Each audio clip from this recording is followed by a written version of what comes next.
A lot of their time was spent on the RFP. Okay. Just making sure everything was friendly. Yeah. Oh yeah. Oh yeah. It was a very good retreat. A lot of information. Mm-hmm.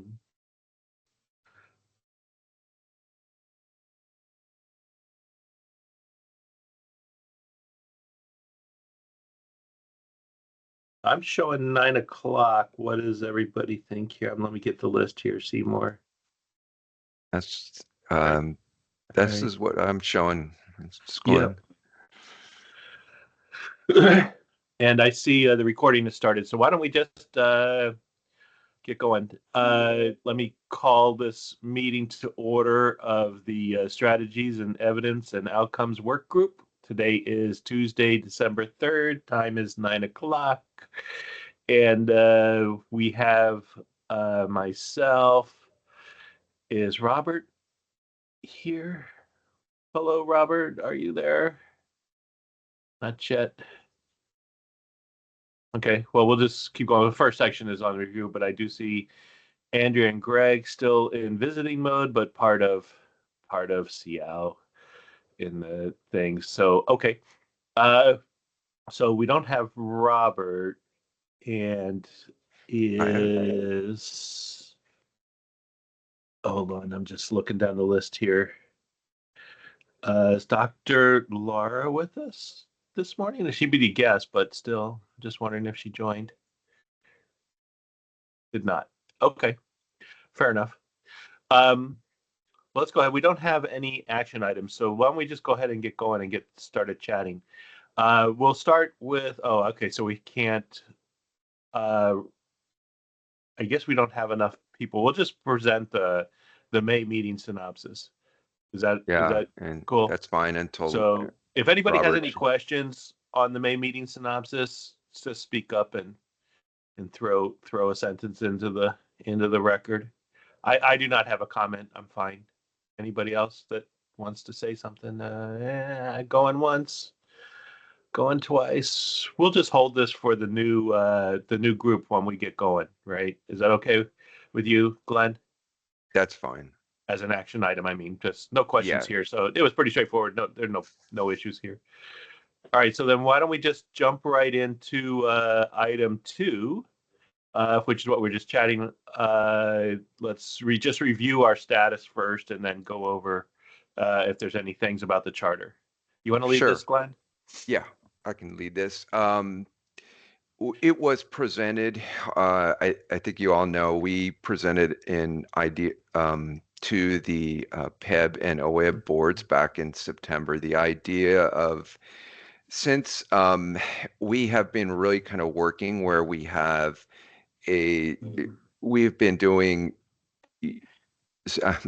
sorry, what we've been doing is we have been working on PEB and OEB issues, a number of different issues, such as the performance guarantees, a number of issues where we actually have been working for doing this for PEB and OEB. OEB started off, as you see, is in the background here. It's really just the history. They started off in working as an OEB work group, and it has kind of evolved to where we do specific PEB issues also.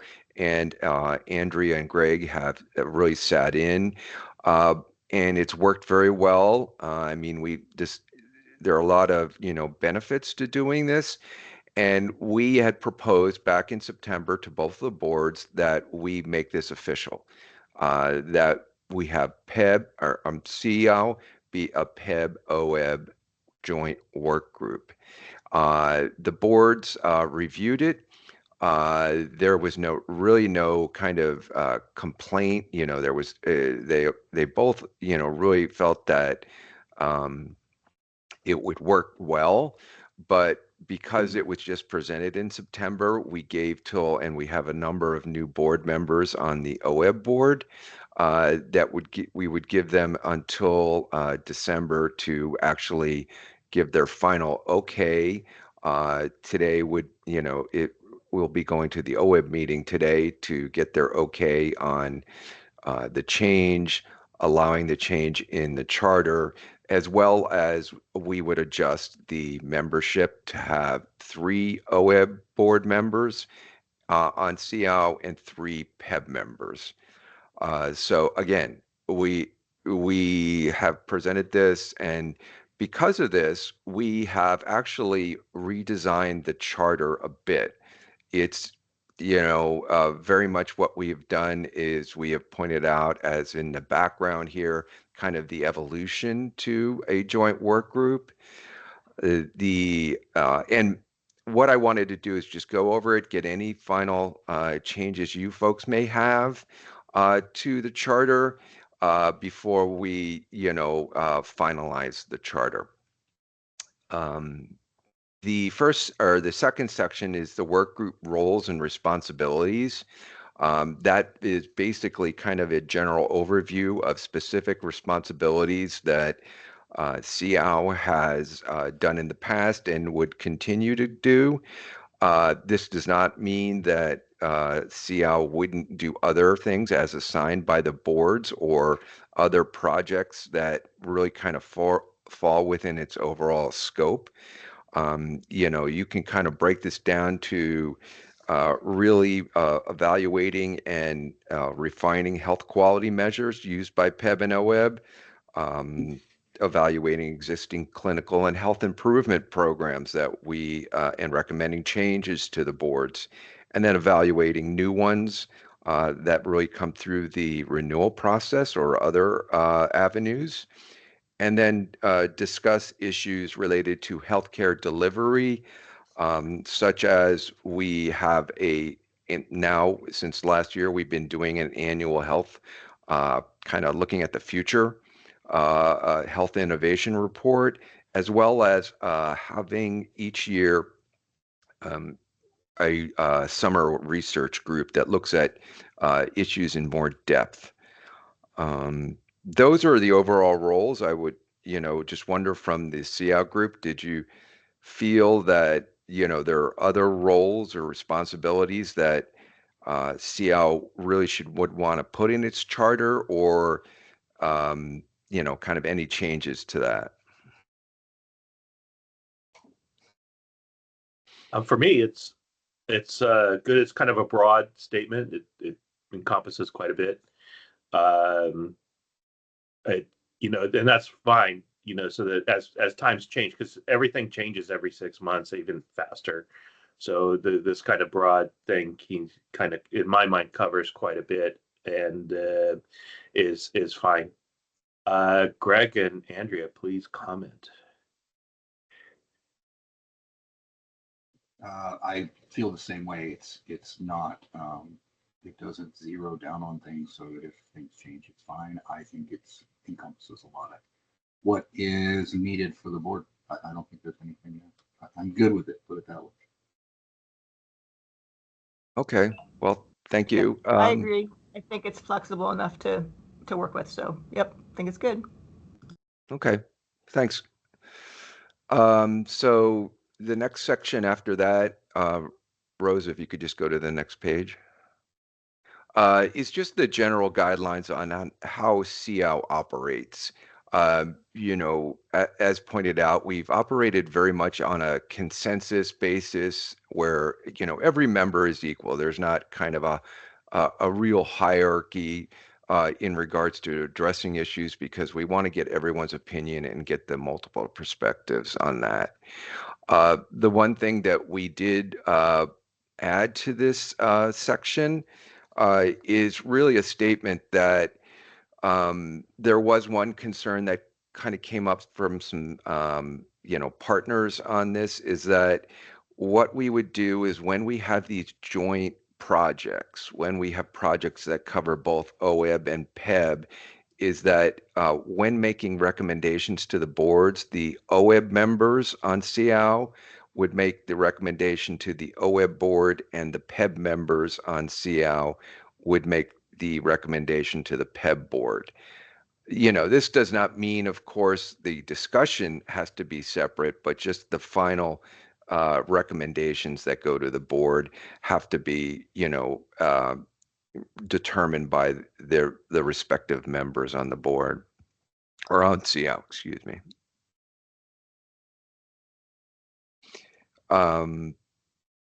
Were there any questions in regards to kind of the work group roles and how we've operated? Was there really kind of any change in regards to just that general operation that you wanted to see made that should be in the charter? And this is how, really kind of meetings kind of operate.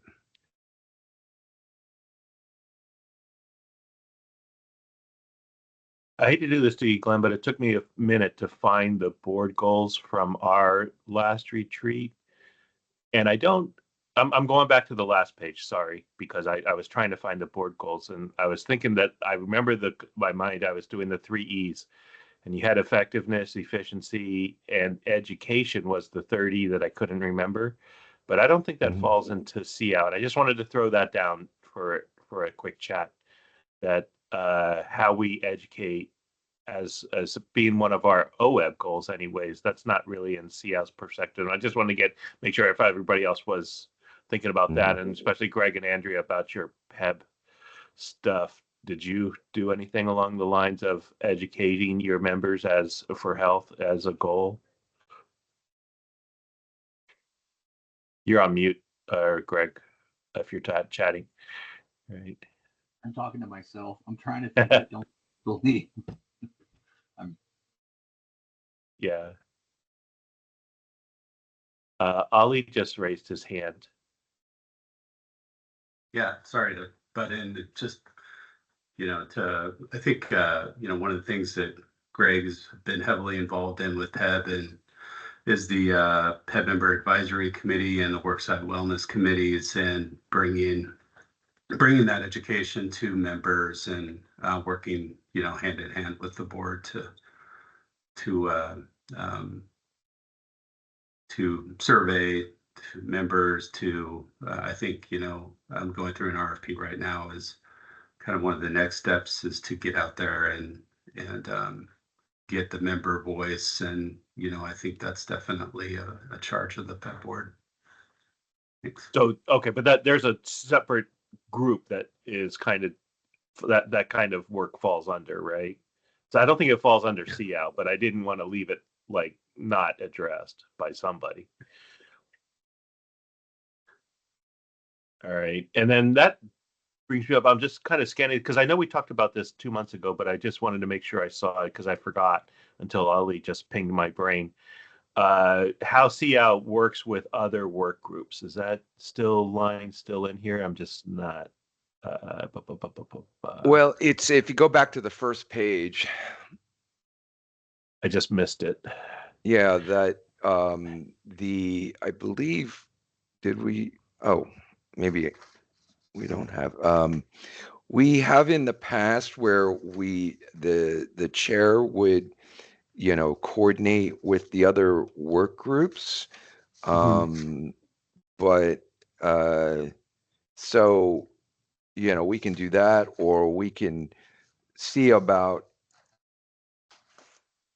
working, either having joint meetings or just, well, I think that can evolve organically, right? So if we had something in there, I just wanted to make sure it wasn't preventing anything from growing organically as we all learn to work better together, right? That's all. No, I don't there's see no, it here, so right. a lot of that also coordination when you look at it is because we have staff that, like Margaret's on here, and she's the support person for IWG. So when we have our meetings, we can certainly look at, okay, does this affect IWG? The other thing too is the same thing with Mercer, because Christy Ewing is usually, or Christy, excuse me. Yeah. Is usually on our meetings, but she also attends our leadership meetings, so we can work through that way. But there's no kind of developed But that's type. the pathway of keeping us all like joined up and make sure we're not fighting each Mhm. other, as in like working in opposite directions, fighting each other. Exactly. Right. Okay, that's cool. I'm good. I'm good. But we can talk and think about that a little bit more. Rose, if you could just, there just was one point. If you could just go back to the first page on under the work group roles, if you go to um, if you look at D, I did want to ask the work group.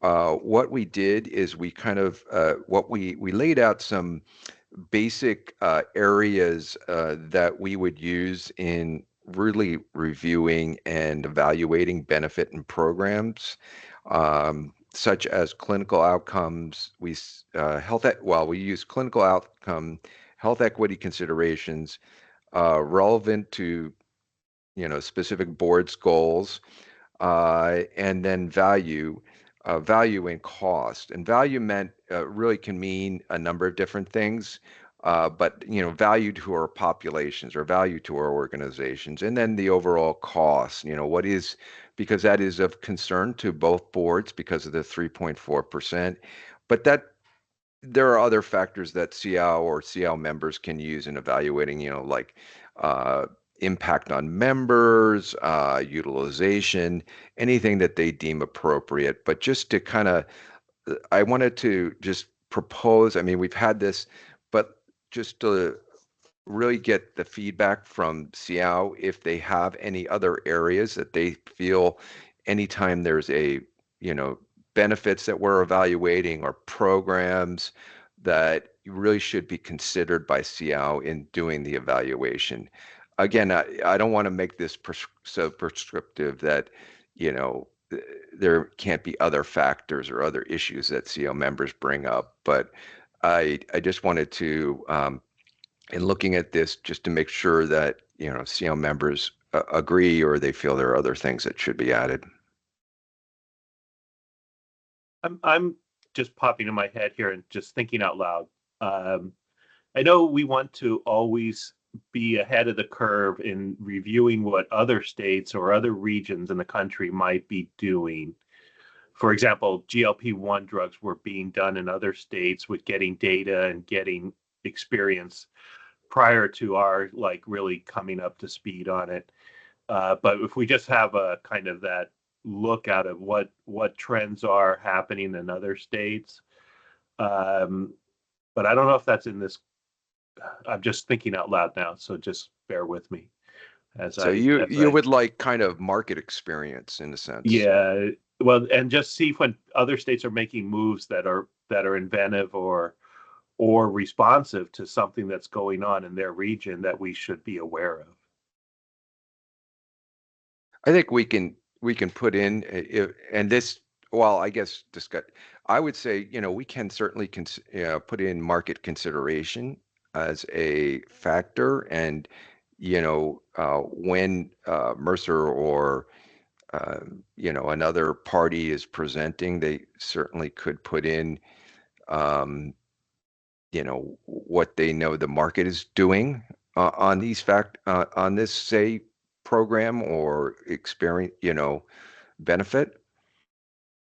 And it kind of goes expanded with my kind of very, very soft, gentle pushing for Dr. Ian to present it like once a year. What's happening? What's coming up in the next, in the next 3-5 years? That is going on in trials. Who's in stage 3 trial? What's latest stuff that might be coming around the corner? Just a light presentation on that once a year, kind of like that, but also add in what are other regions currently working on or dealing with that is coming, that may come our way. So it's kind of those two combination of things. What's in stage 3 trials that might be coming out soon, and what's other states are doing, what other regions are doing. Does that make sense?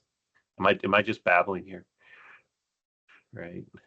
No, I think it makes sense, especially for the health innovation report. And I think, but I would ask um, Mercer to chime in, and some of other CL members.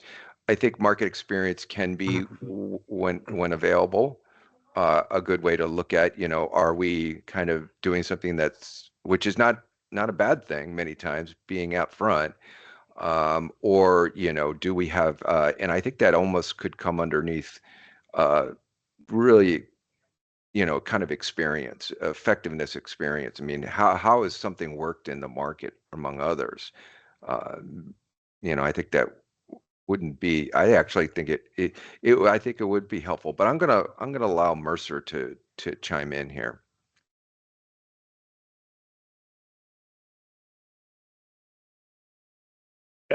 Maybe not. I can jump in. Hi everyone, this is Andrew. Let me see if I can get my camera going. The folks can see me. Okay, there I am. Hi.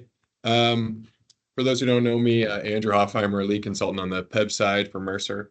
I think this is one of those sort of interesting areas where there's applicability for SEOW, but also for the innovation work group. And so this is another work group referred to as IWG that also looks at innovative delivery, innovative payment models. And so, my perspective is that there's a place for that type of innovative content in both SEOW and IWG. Sort of where you draw that line, I think is up for discussion. But when SEOW is evaluating current programs or proposed renewal programs, there is an element of understanding what are the trends in the market, what are those innovative things that are coming down the pipeline in the next 3 years that are going to inform those renewal decisions.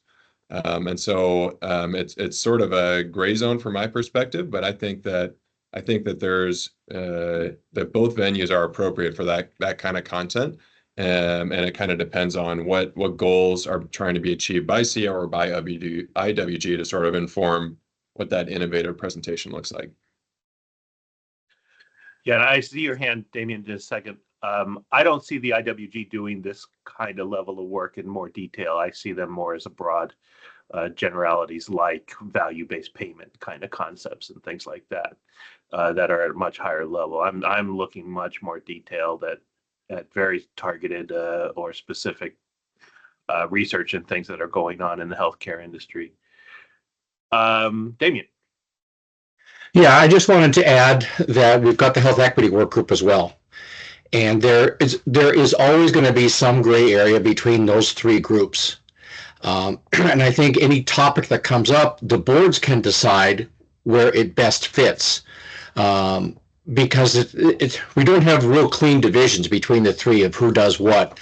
I think as long as we realize that there's going to have to be coordination between them, which since we have a single consultant firm, that really helps because the information can easily be shared and transferred. Yep, I agree. Okay. We're always organically evolving our methods, and who knows where we'll be, in a few. But as long as we're addressing these issues in some way or another, that's where, and we're all learning. That's always been my focus. That board members are always learning about what's going on, right? With a view to the future, not always in responsive mode. Somebody's hand just hold on. I lost my James. people. Okay, go ahead, James. Yeah, I've given a little bit of thought to those topics about the gray areas, and I think the SEOW does seem more clinically focused. The IWG does seem more administrative, health administration focused. There will definitely be overlaps when how you pay for a new clinical innovation comes in between. But I guess I think as we were looking at the charters and the charter revisions, it seemed to us that one way to figure out lead is whether this is a clinical coverage kind of thing or whether this is a more innovative administrative approach to healthcare. Yeah, agreed. Okay. Well, I think the issue of market experience can be we can that can be part of the other considerations that CL finds important. And Bill, so I don't know if we need to pull it out specifically, but we certainly will keep it really in the back of our mind as we're looking at different items. And that's fine. I just make sure we're just discussed here. That says, we talk about it, right? Are there any other comments on that piece? Okay. Doug?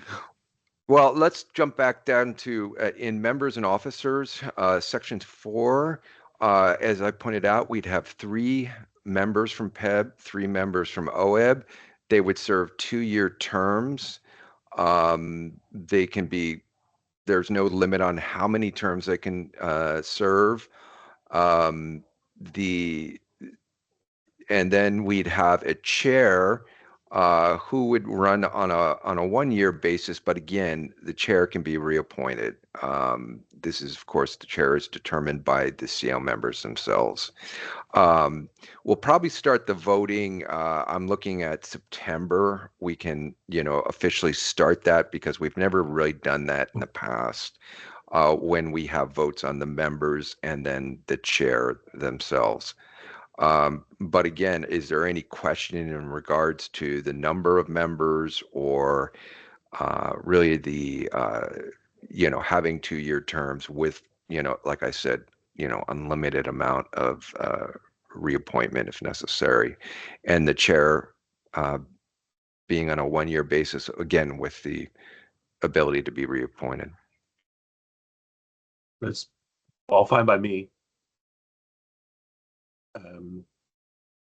Anybody else have any thoughts on? But pretty straightforward and kind of what we've been doing, but not officially, right? But nothing really new here.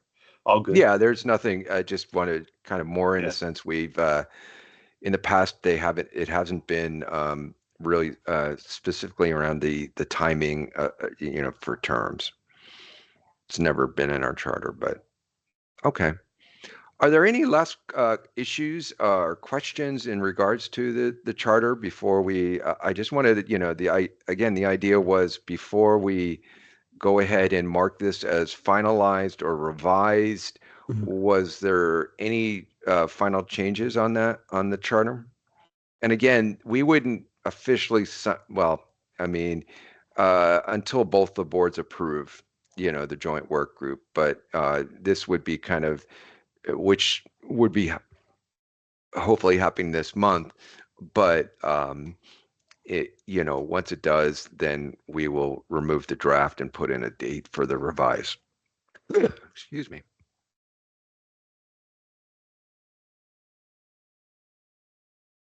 Okay. It's all good. Well, then let's move on to each year. What we do is we do let's move on to 2B. Thank you, Rose. Each year we do a draft work plan. It doesn't always cover the full year, but in this case, we'll be doing December 2024 through June 2025.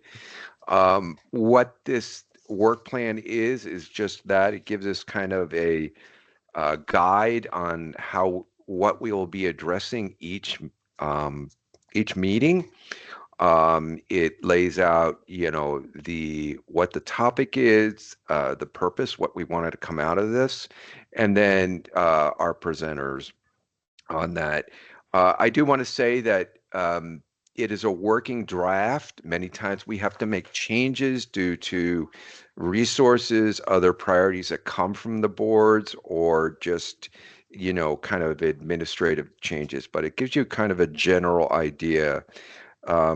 Very similar to the roles in the charters. This year's we're going to be focusing on evaluating again, really working on evaluating the medical and dental quality PG performances. That'll be January, April, and June. And this will be both evaluating and then recommending any changes or for the boards. The second thing is we'll be reviewing clinical and health improvement program performance. That most likely will be in February and March, and that's our current programs. Then the next thing would be, as we've discussed, new clinical health improvement programs that come through the renewal process. And that would be February through April. And then in May, we'll be doing the summer research group as well as the health innovation report. Again, this is very much just to give us a guide, and things may be adjusted during that time period. If, say, we need more time to address a specific item, or if we could, just we're able to move things up. But it does give you kind of a general guide about what we will be addressing in this period.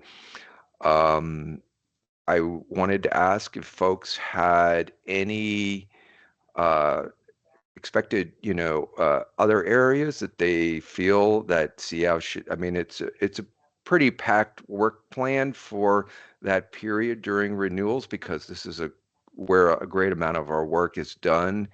Um, but if folks had any, expected or desired changes or questions regarding the work plan.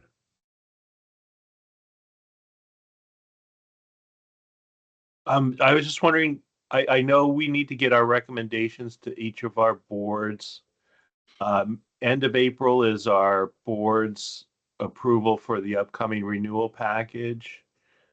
April, It's April for OEB, and then May and Yeah. June for PEB, but it's Okay. that same but time end of period. that end of Yeah. April kind of thing, and then so this kind of follows our normal flow of timeframes for getting our recommendations for the renewals. Mhm. I think everything falls into place, and since PEB is a month behind us, it'll work for both boards. Yeah, gets the work done. May will still be my favorite month in this meeting. Um, and then we're closing up shop on June, getting ready for the next year's work, right? Yeah, over the summer, we'll do the Yeah. work plan for Yeah. starting in September. And then we'll actually, during the summer is when you have the summer research group.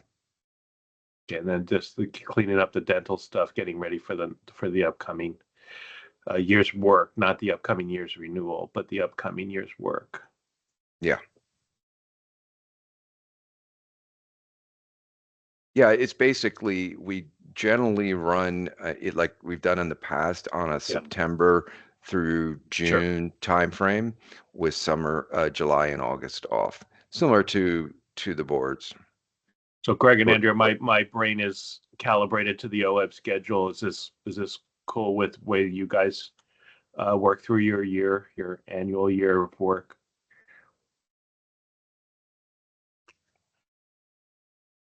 I don't have my schedule up, so Okay. I'll have to look between the two. I don't. Andrea, or sorry, go ahead. Go ahead, Glenn. Most of our PEB meetings, as you know, are on the 3rd, and so everything here is the beginning of the month. So I don't see anything that would. Okay, good. So it should work. It should be beneficial both sides. So I want to make sure that the schedule kind of works, right? So I know it works for OEB. All right. And folks, you could take this back, and if you have any questions, then feel free to email me, and and we can bring it up at a future meeting, or we can address it during the CL leadership calls. Well, it's Glenn, as you point out, this is a living document. As the world changes and as things happen, we update this accordingly to do the best we can. Mm-hmm. It's just kind of a guideline document of how we get our stuff done. Yeah, and the guideline about the areas that we will be addressing. But again, like I said, we may be signed other things by the boards, or there may be other, Bill, as you pointed up, things that come up that a CO needs to address. Yeah. Okay. All right, looks good. All right. Well, then that's all I, had. It was just to go over the charter and work plan and get folks, really their input on it, and any possible changes. But as I said, again, if you have anything, just email me, when you take this back. All right, we are 25 minutes ahead of schedule. I'm considering just rolling right into the clinical renewals if Mercer has everybody they need. I'm not sure who's leading this for Mercer. I believe it's Dr. Ian. Chuang is, yeah, Dr. Chuang. Chuang. And Rose, I'm going to take over screen sharing from now on. Okay. Well, okay, Maya. Thanks, Yeah. Rose. So, Dr. Schwang, you got is everybody here you need to do your thing if we start 25 minutes early? Is that okay? Absolutely. I think we're good to go. All right, let's hit it. Okay. Thank you. Thank you, members, for the time in this section here. And hopefully it'll be, to Bill's point, informative and educational and interesting. So we're going to kind of dive into clinical updates. And based on the work plan that Glenn showed, the topics that we're going to go through, next slide, will be specific around two areas. One, I'll walk through sort of our point solution performance management recommendation and proposal, and that'll be the first section. The next section will be focused on women's health and health care, specifically in two areas that we feel that are broadly relevant and important to our membership and to our educators that we support and other associates.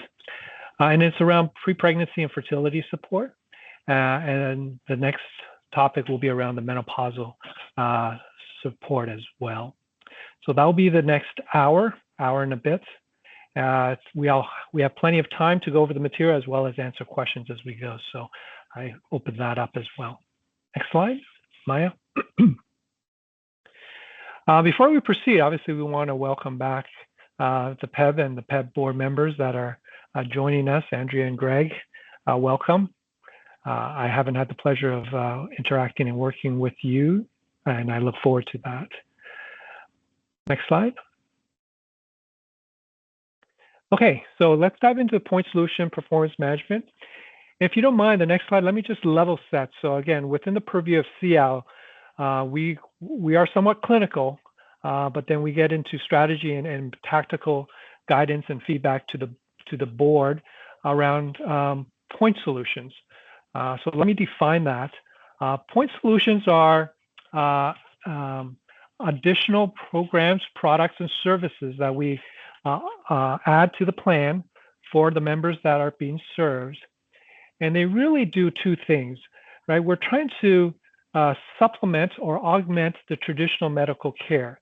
So as a physician, I can describe what we do within the hospital and the office really around three things. We assess, we diagnose, and we prescribe.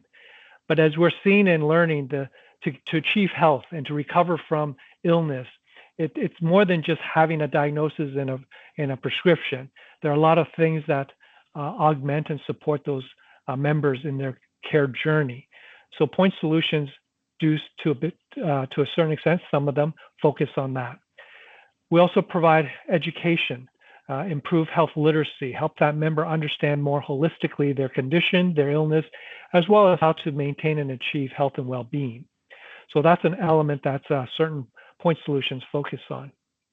In others, it is really about expanding access and ensuring that there's equitable access, and where there's disparity, either because of geography or other factors, we're not seeing equal and convenient access to services that we think are important and vital. So that's also part of what we leverage point solutions to address. So some of the things that we are addressing currently with our suite of point solutions as examples include diabetes management. I would say we go beyond that to the more diabetes continuum. So we do pre-diabetes, diabetes management as part of that umbrella. Obviously, behavioral health is a broad category, and there's a lot of point solutions addressing the various needs around behavioral health. And the third example that I've listed here is just around weight management broadly, and the impact and importance of that around cardiometabolic health in general. So those are three areas where we're very specific to augmenting and supporting around very specific conditions and illnesses. Next slide.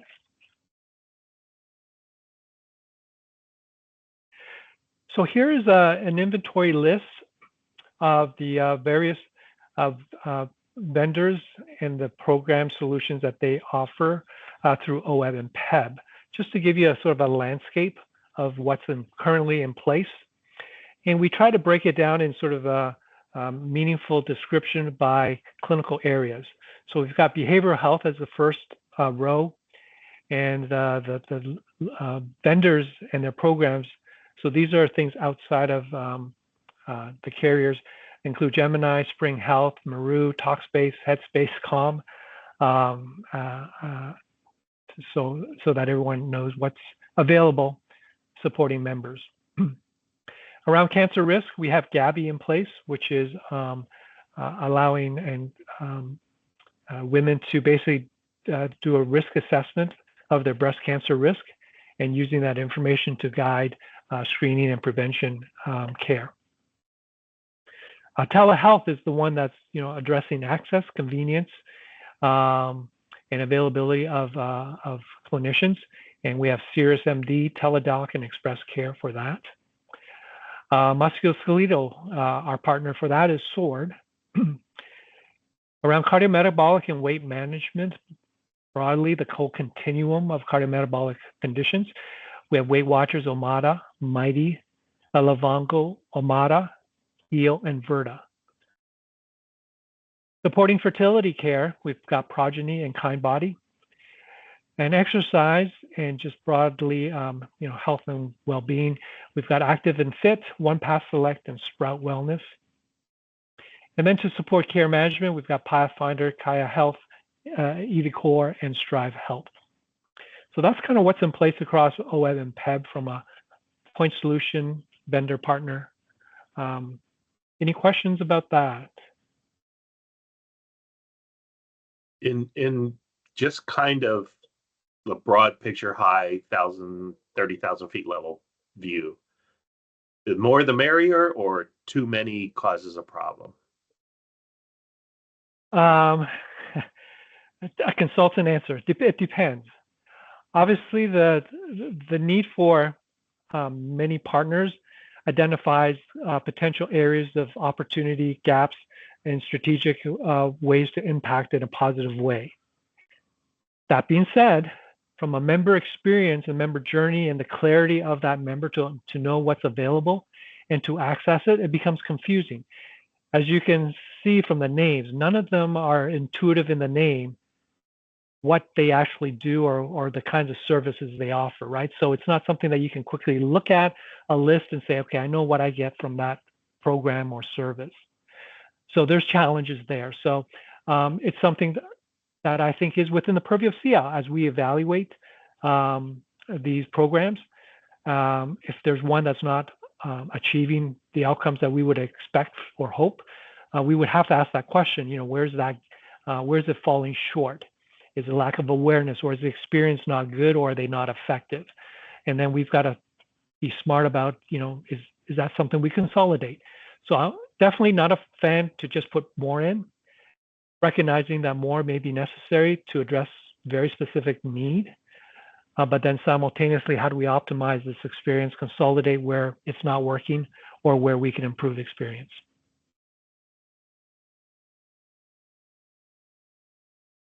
I'm kind of reminded, and this is probably not a good correlation, but when my high school students say, you got 10 minutes to get my or 10 seconds to get my attention and 1 minute to deliver a message, assuming you pass the 10-second test. When you have this many things, it kind of falls into that category. So the education piece really has to be well done and to hit the point that is the value point. I agree. And unfortunately, realistically, this is not something that you can try to sort of inform and educate in advance, right? This tends to be something, hey, I have a need, or I'm looking for something. And at that time, how do you make it easy for them to find it, understand what's available, and what will meet their need? So that's the hard piece, because like I said, the names alone are not very informative, other than Weight Watchers, just because of the brand recognition. Haya Health is in here as well. Somebody just pointed out. So I don't know if I'm pronouncing that right, but I just said that. Yes. Okay. Cool. Okay, next slide, please. So here we wanted just to, again, level set across all our organizations, entities, and agencies that, at least on the website, this came out of our retreat as sort of the 5 pillars or the goals that we want to align to and where we spend time and focus on. In no particular order, starting from the left to right, obviously it's important for us to ensure that we provide equitable access to affordable care. So think of that as sort of core to the mission of what we're trying to do here. Obviously growing OEB in terms of serving more entities where we can be of benefit to them and their members. Explore RFP as a way to continuously ensure that what is being offered and made available to the educators and the members that we are serving is in fact the best available option and program and plan.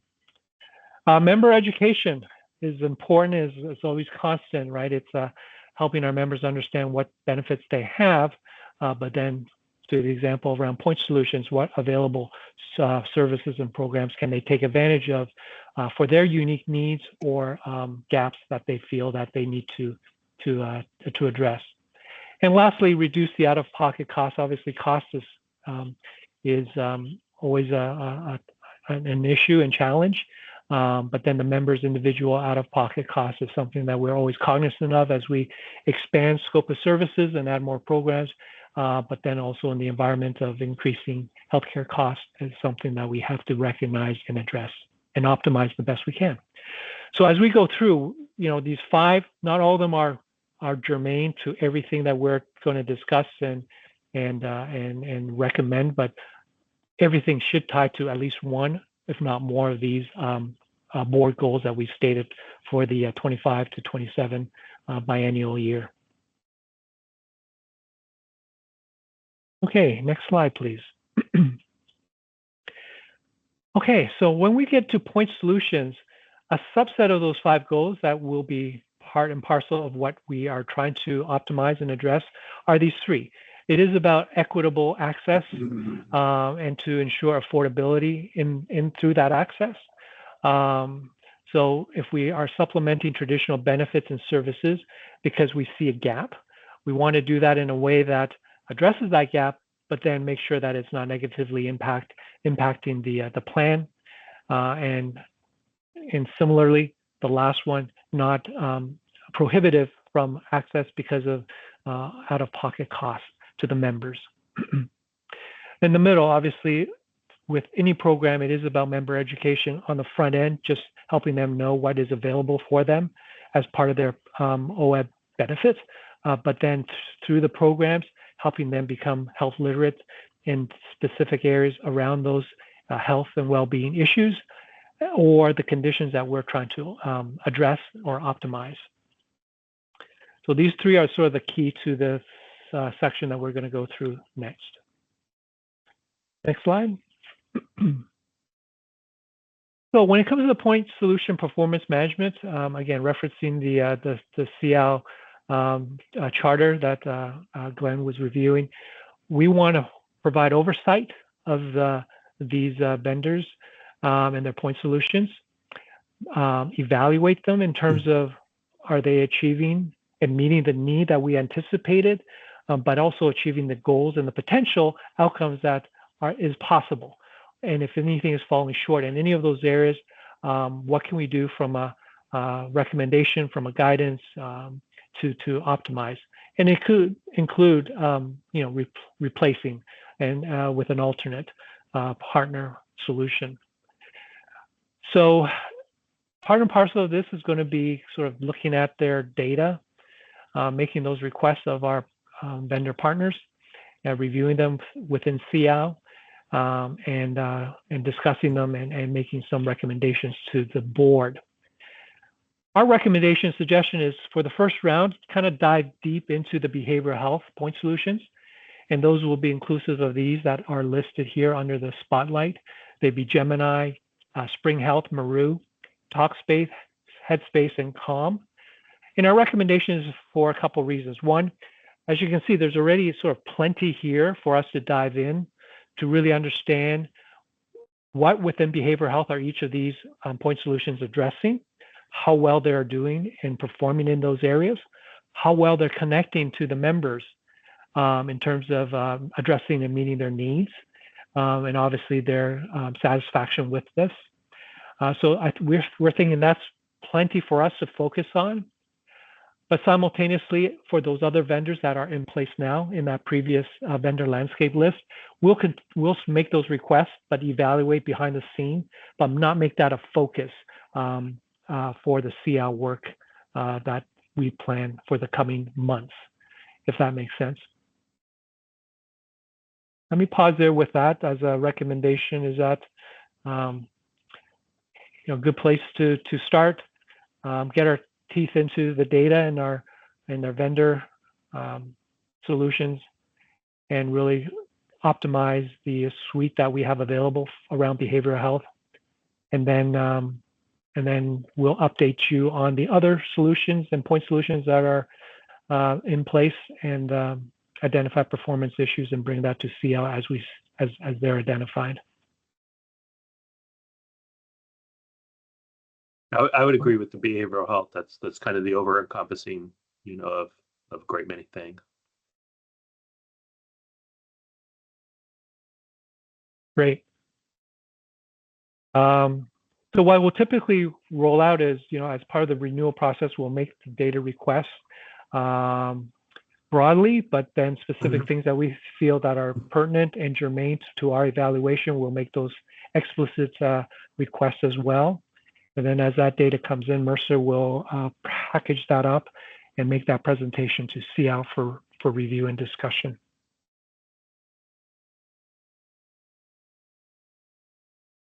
Okay. So that was the point solution. Let's move on to women's healthcare as a second area, a clinical area that we feel is important for us to sort of be cognizant of and do an assessment, as well as address potential opportunities to address gaps. Next slide, please. Hopefully the screen is updating for everybody. I just saw that on chat. So why the focus on women's health? Again, we want to make sure that significant portions of our members' needs or unique needs are inclusive of the plan design, and that they're not falling through the gap in terms of coverage, available services, or the outcomes that we can achieve through a benefit plan that is being offered.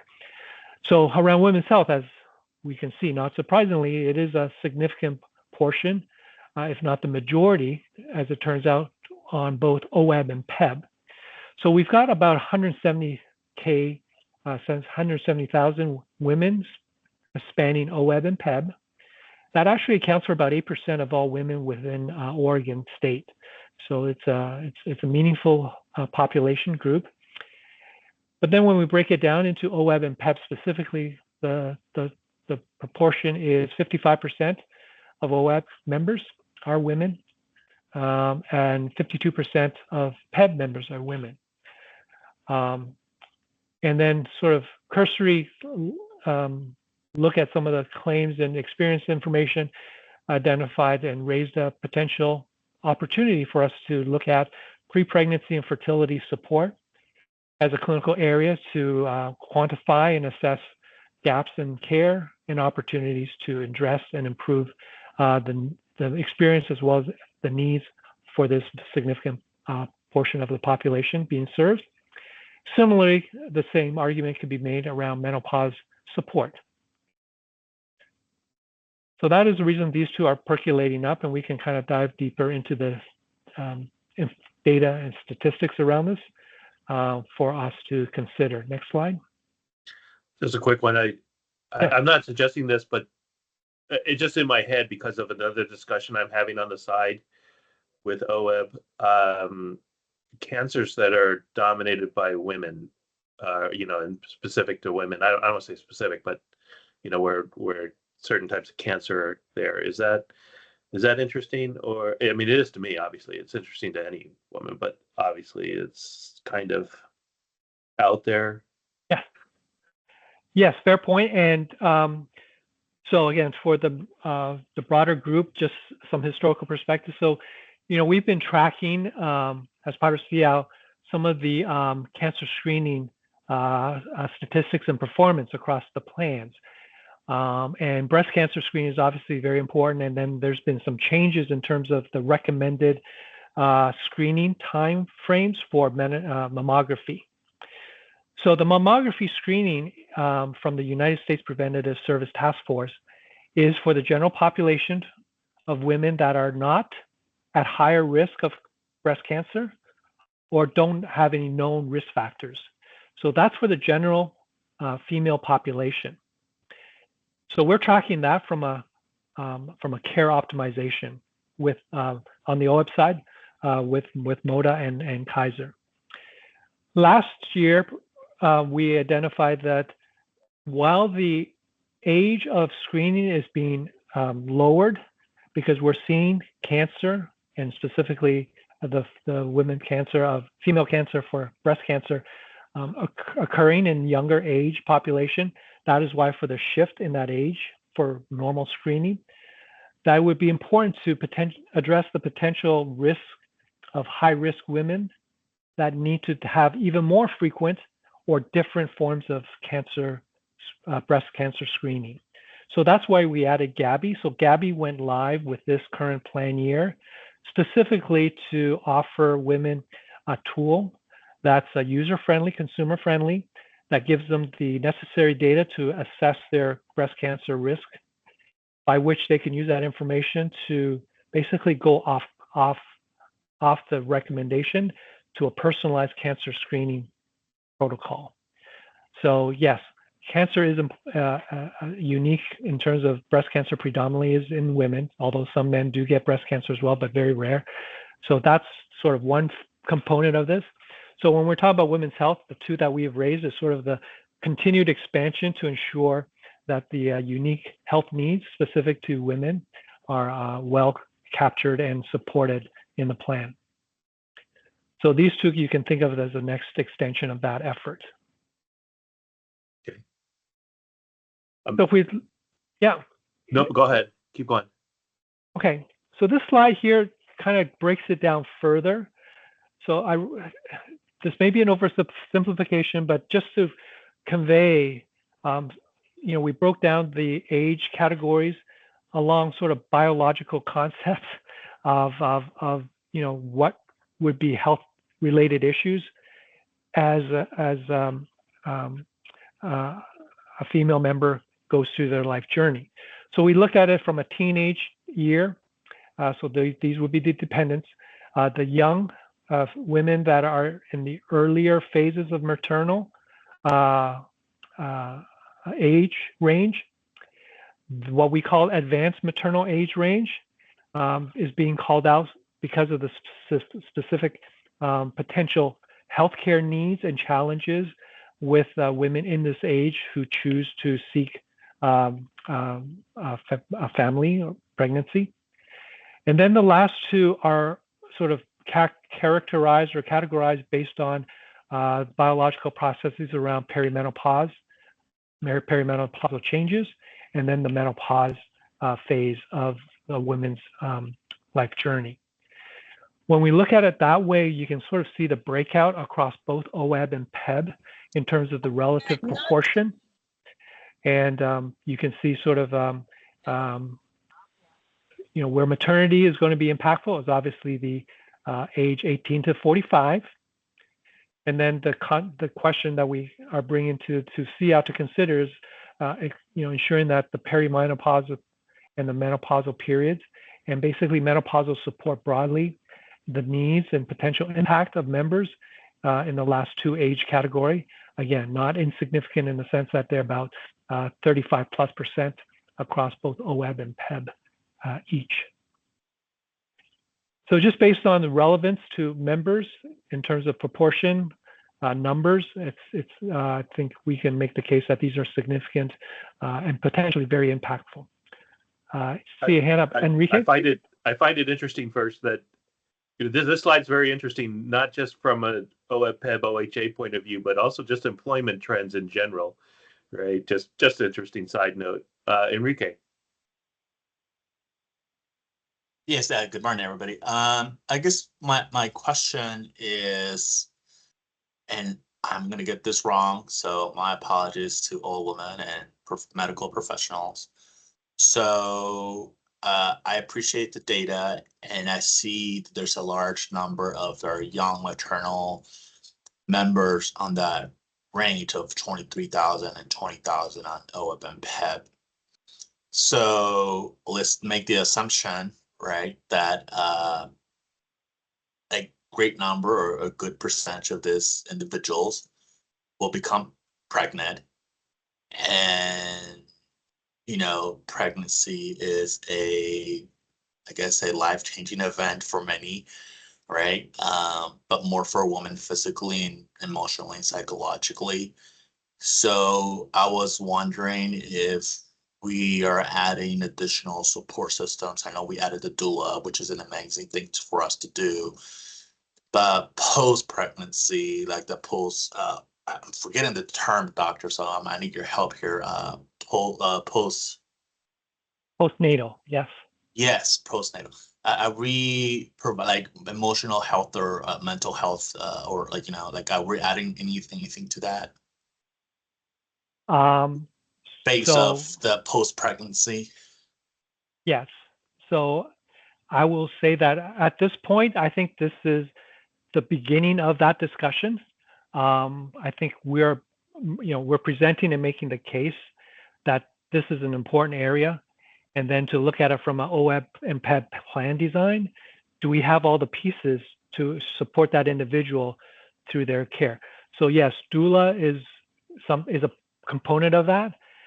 So similar to Bill's question, I think we're stepping back and looking at the entire health journey of the female population, and looking for ways to ensure that their needs are met, and we're not having squeezing the balloon here, but then letting the balloon sort of expand and not addressing that there. So those are valid points, and the doula is a great example of supporting and ensuring a diverse population that may be not getting their adequate prenatal and maternal care, making sure they're equipped with the resources and the appropriate care.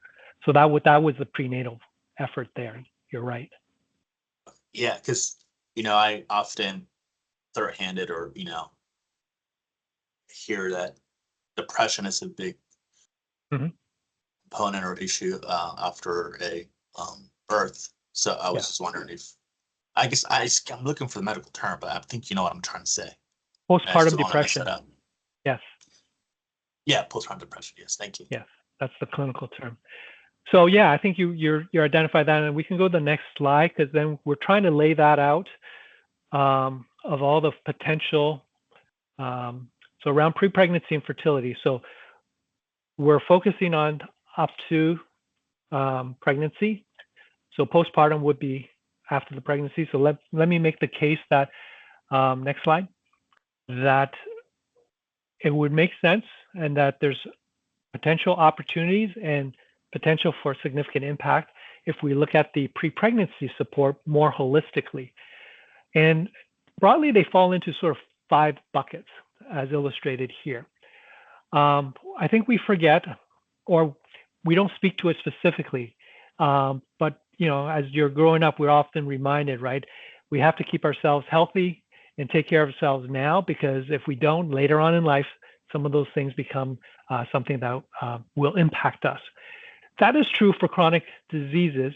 We don't consider pregnancy a disease, but as a biological process, there's things that we know on the far left, that there are underlying health conditions and issues that can be addressed, optimized, before a woman starts to even consider and pursuing a family. So again, this is a thing that is, right now it sounds intuitive as we're talking about it, but then again, in the context of educating that member, helping them think preemptively, proactively, to ensure that their health issues as they're going through their life journey, they're basically optimizing and ensuring that when it comes time to consider about forming family, they're in the best physical condition to do that. The next circle identifies more specifically pre-pregnancy, for lack of a better term, preparation and optimization, right? There's just things that, again, before you start to pursue a pregnancy, there are things that just really help to ensure a woman's physical well-being is in the best place. Simple examples that I have listed here include just, the folic acid, something that impacts the pregnancy and the neural development of that fetus, vaccination, avoiding smoking and substance use so that it doesn't become a detriment to the developing fetus, and adopting a healthy diet and lifestyle. So again, making sure that the body and biology is in the best tip-top shape. And I would say that also, I didn't list it here, but medically, Oregon is having a challenge around congenital syphilis. So again, how do we help members be screened for that and making sure that that gets treated so that it doesn't become a negative impact on both the maternity as well as the fetus through the pregnancy. So there's plenty of opportunity that can be factored into the plan, but then also potentially through any point solutions and supplemental programs and services to ensure that. The third circle is around actually the pursuing and seeking fertility and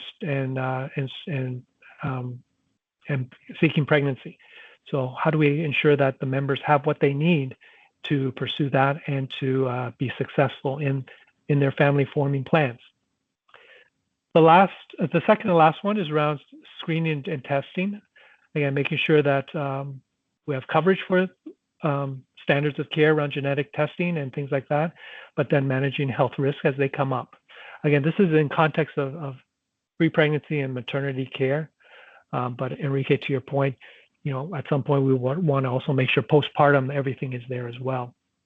And around maternity care, we've just listed again the doula as an alternative care provider to support those with a different set of needs and challenges, and to be culturally sensitive to those individuals who may need those services.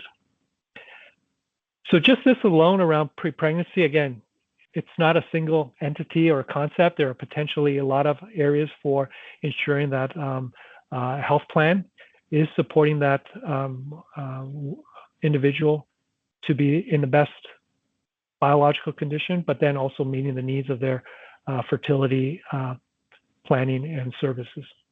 Let me pause there because there's a lot of stuff here.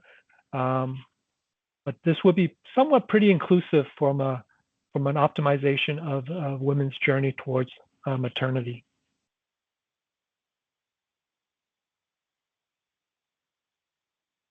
Enrique?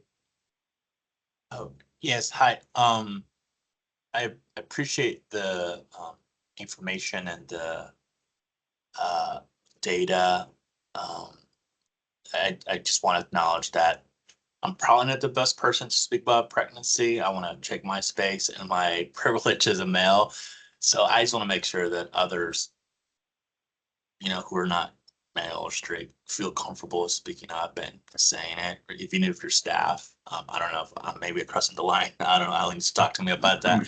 But I just want to make sure I'm not, overstepping on certain things. So I just want to make sure I'm here to advocate for my members, which majority are women. So that's all. Thank you. I'll express my appreciation for finally updating the terminology and not using geriatric pregnancy and switching to advanced maternity. Very nice. Much, much more polite. Yes, I'll take mea culpa for that. That came from the medical community and it was not helpful. Yes.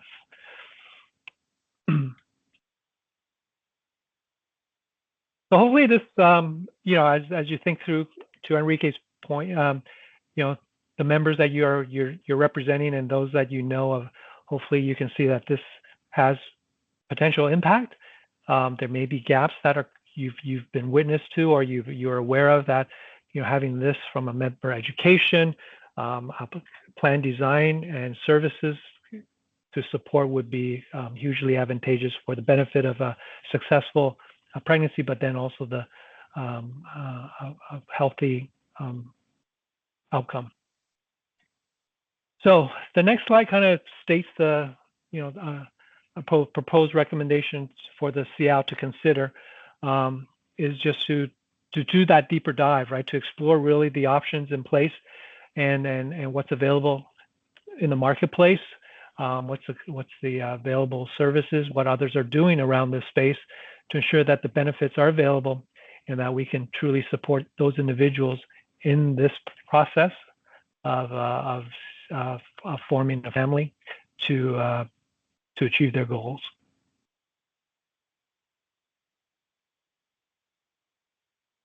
I don't think there's anything formal here other than making this recommendation visible for SEOW to discuss and consider. I want to just add a comment, because I brought this up, I don't know, it was probably 3 years ago. We talked about it and it's kind of faded away, but when I'm talking with a lot of educators who are recent parents, and particularly birth parents, the comment I got a lot of, and I won't say it's the most, but wasn't in getting through the birthing process, but they had told me that they had wished there was a community that they could talk to in the first year of being a new parent. And just being able to talk with other new parents and just say, yeah, I'm there's a group of us, we're all having the same issues, the same problems. And they just, that seemed to be a big point that a lot of new mothers, especially first time mothers, said that that's where they really needed the help, was the first year of parenting. And I'm not making a suggestion here. I'm just making a comment that I know we talked about this a few years back, and it had a lot of positive response, but we didn't actually do anything about it. So just throwing it, putting it there into the recording.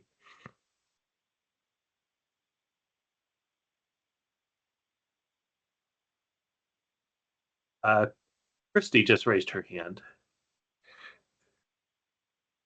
Hi there. I did want to also just share that is part of what a doula, that's, I think, as we talked about it a couple summers ago, was that, the reason that it is the 8 sessions, and it can be up to 1 year post pregnancy, that they can offer just that connection and support to connect somebody in after giving birth, to be able to connect to resources within the community, or even just be that trusted person that can help be that conduit to finding the resources that are needed, and just be a listening ear. Yeah, and that's from professional service. That was awesome.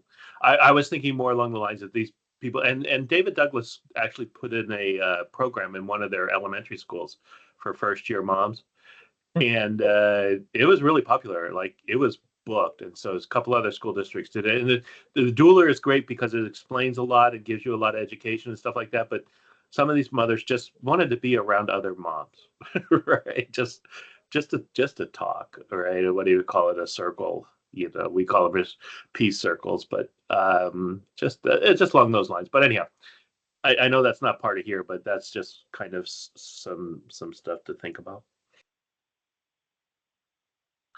Glenn just raised his hand. Yeah, I wanted to actually ask Greg and Andrea, based on kind of, from a PEB standpoint, do you feel that these are areas that PEB would want to participate in and really get the information and get the, in regards to this? I definitely think that it would be a priority. I mean, especially after going through the doula stuff, that, it is a big concern for our members, and we do want to address it. I agree 100%. Okay.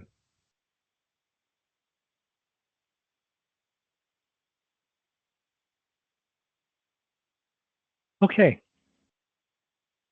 Let's go to the next area of recommendation around for women's health, and this around menopause support. Next slide. So some figures here. Again, just pulling back the summarizing the statistics that I presented earlier.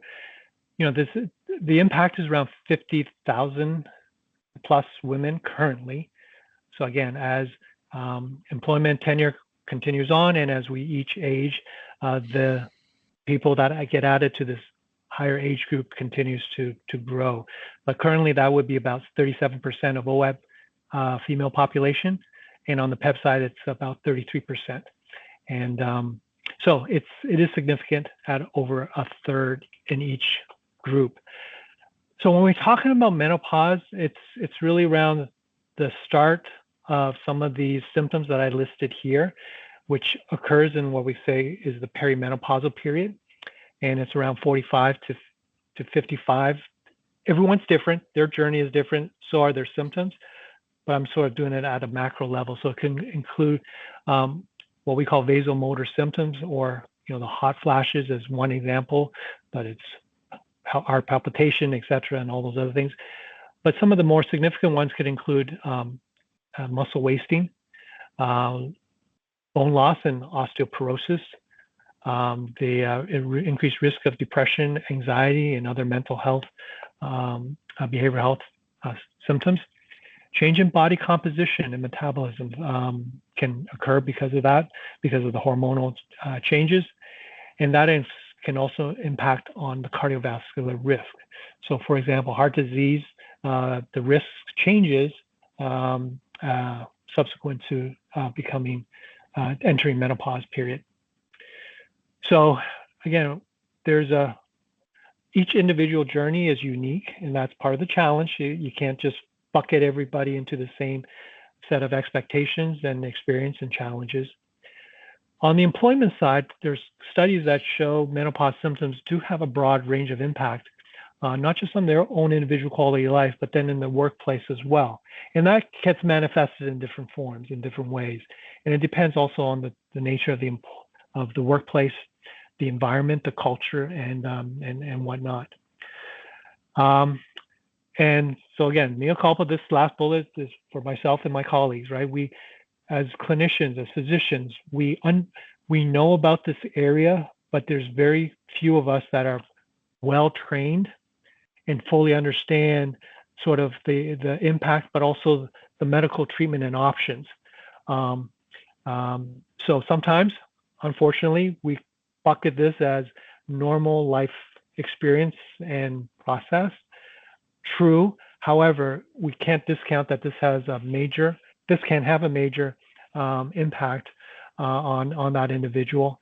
And as such, we should have better sort of informed guidance, treatment, and other aspects of care for women going through this process. But it's hard to do that in a 5 to 10 minute office visit. In a primary care, we know about it, but our recommendation and guidance is too generic, right? Again, if every individual experiences this differently, you really have to understand that individual in terms of what they're experiencing, their medical risk and challenges, and address it. But you can't do that other than sort of general, eat better, have a fan. None of these are very productive or helpful as medical guidance.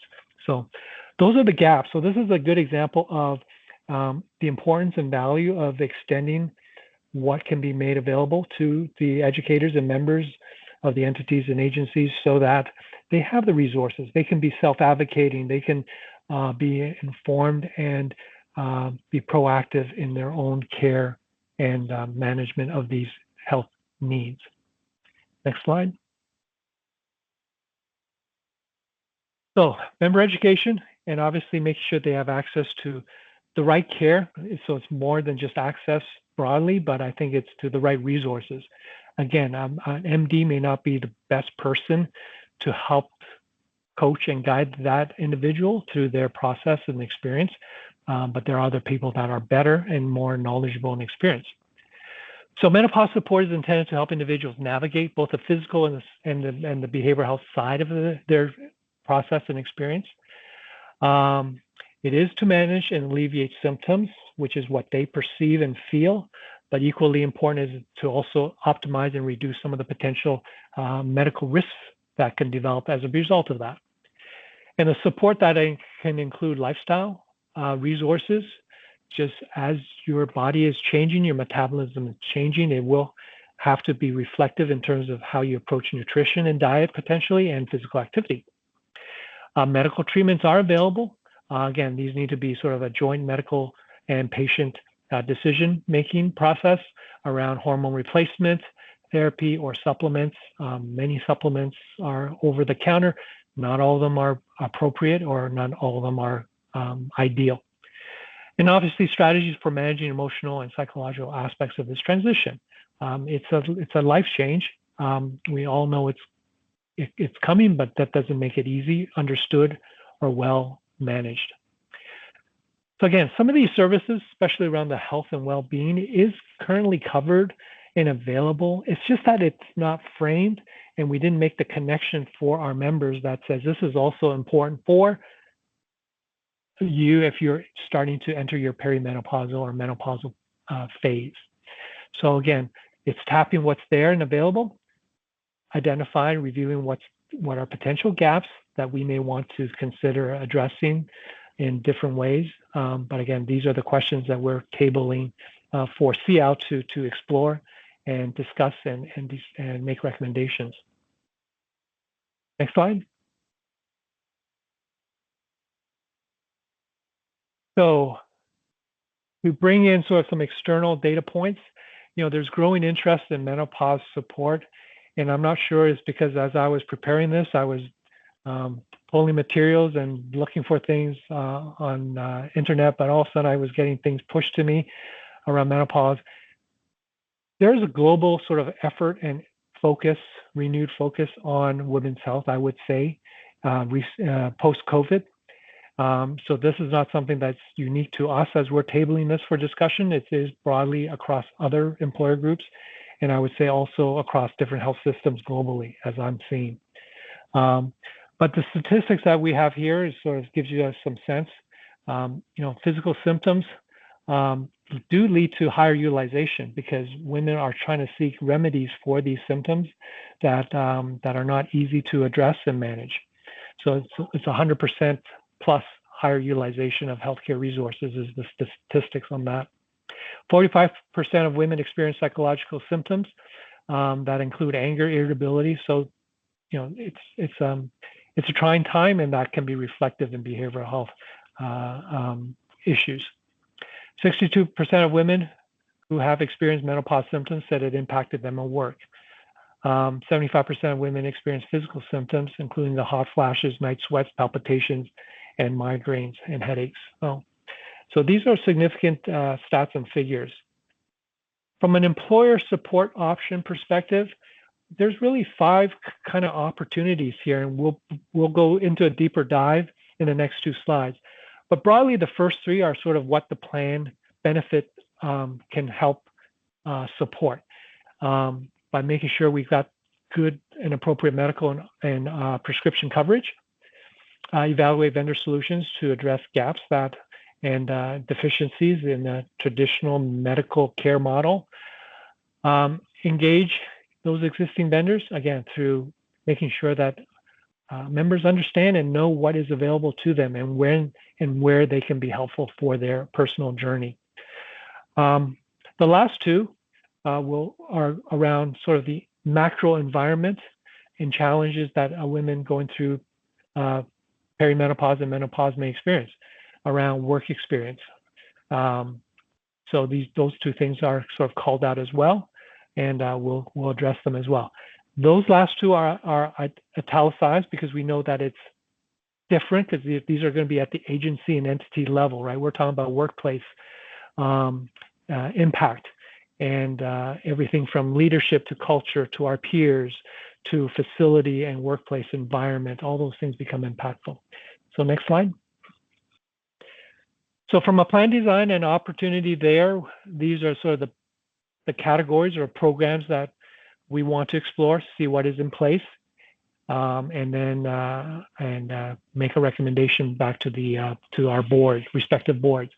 So around the medical carrier side, right? Understanding and presenting clarity. So if not all physicians are well trained, then the question that naturally comes up was, how do I know which clinician and physician is knowledgeable and skilled to help be my provider for my journey through perimenopause and menopause? Obviously, from a medication perspective, the PBM and formulary coverage, making sure that those coverages are in place and without cost barriers, et cetera. Behavioral health benefits, making sure that the broader concept of behavioral mental health is not just, when you're having isolated mental health issues, but potentially in context of other physical ailments and conditions and experiences. And then the broad category around nutrition, physical activity, and the well-being programs are in place. Again, connecting the dots for our members so that they also have awareness that some of those things are relevant to what their needs are at this phase of their life journey. The next slide are those things that are possibly at the entity level. So again, to the question around, postpartum support and the positive impact of, I forget the entity bill that you mentioned, was it Douglas, right? So there's things that can be done at the local level, bottoms up, where there's peer-to-peer support potential and optimization. So how do we, as a board level and organization, help promote or support, encourage those things have to take place at the entity and agency level. And it can be around just simple things like workplace accommodation, and not making sure that it doesn't feel like a big deal if somebody needs to have some minor adjustments. And sometimes joking comments have meaningful impact, and somebody walks away with feeling like they were judged or negatively frowned upon because of their need for some of these workplace accommodations. Again, peer managerial support. Had a great case study of a multinational employer group that felt it was important to also create some awareness, not just for managers, but all their peers as well. To Enrique's comment, I don't have that lived experience. I understand these things happen from a medical perspective, but then just being culturally and linguistically sensitive so that we say we don't, use words that judge individuals or make others feel uncomfortable can be hugely impactful. But again, these are not things that OEB can or PEB can enforce or support, but obviously we support the entities and agencies. So potentially a role to play in terms of helping create awareness at the entity and agency level and make those steps just like that entity did around postpartum, mothers collaborating and creating a community. How can we also potentially do that and benefit the women who are going through these stages of their life?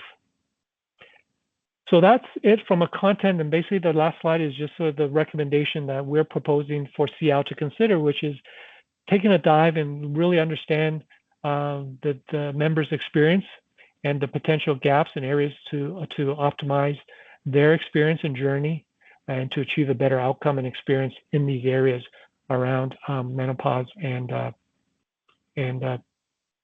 pre-maternal health.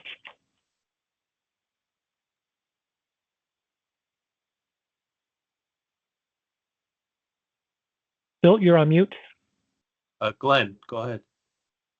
Yeah, I think this is great. I think this is an area that we should focus on, and especially the menopause support, as you pointed out, Dr. Chuang.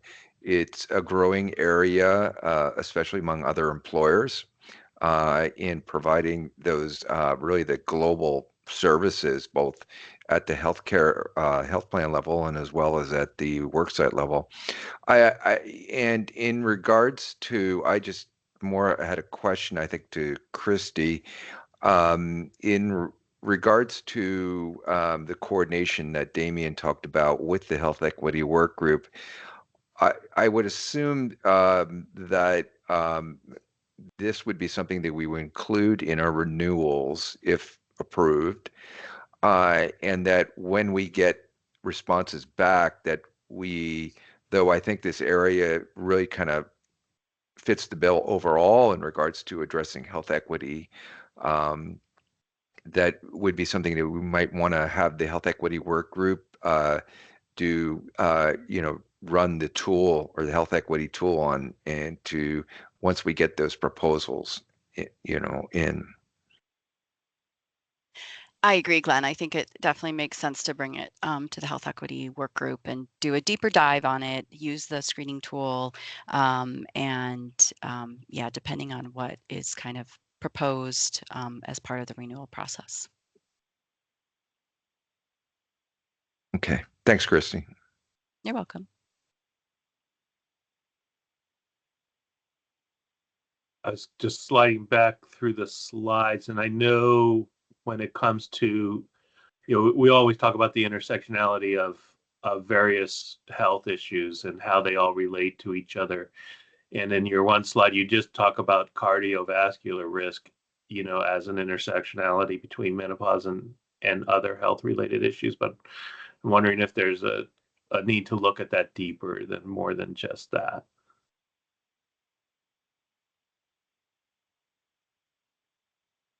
Beyond cardiometabolic, or? Yeah, just are there other intersectionalities that people are researching that maybe aren't defined, but may exist? Yeah, so definitely there's a physical health aspect as well. So if we want to call it broadly musculoskeletal health, so again, there's some overlap there to what we're trying to do in terms of physical ailments through programs like SWORD. Yes, there's things that overlay. Again, it's not clear and obvious that one can also be supportive of this population that are going through perimenopause or menopause. So that's something to think through from an education, from a communication, call it marketing, whatever, to create that awareness, because connecting the dots is what's not obvious. Yeah.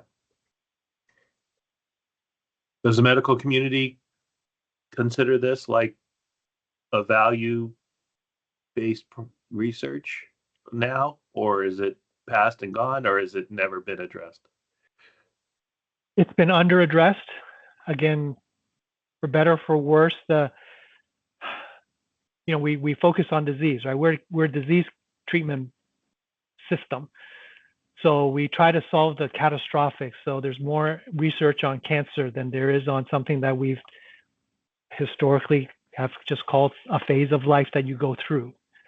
Again, but then realizing that there is complex medical and mental behavioral health consequences of this phase. Some of them are negatively impactful, right? Like cardiovascular health disease. Until we did better research and included women of all ages, we thought heart disease was the same across everybody, race, gender, and age, and ethnicity, until we did better research. So this is still stuff that is under-researched, underfunded.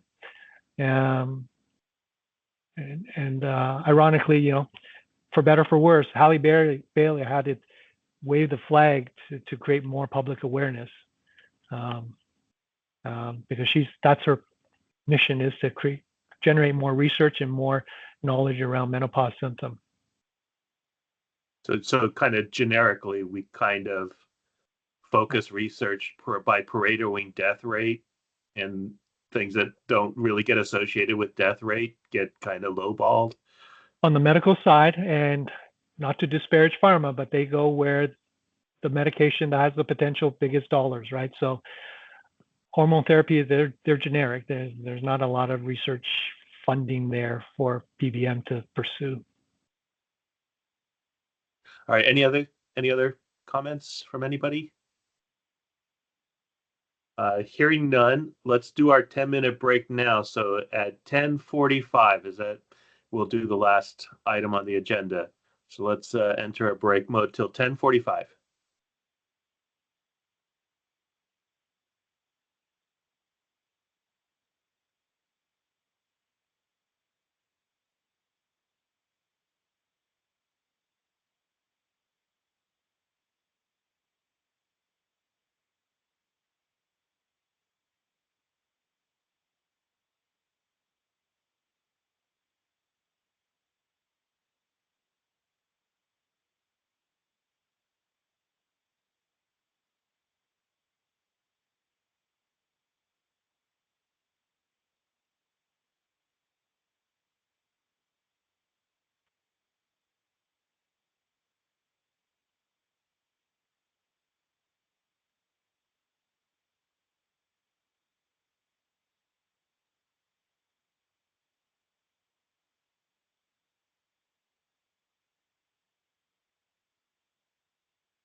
Hey, everybody.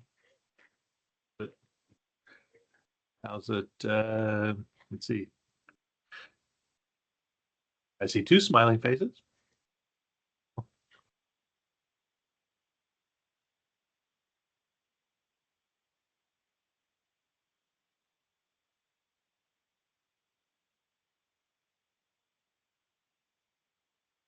See, our last one is going to be traditional health workers by Mercer as well.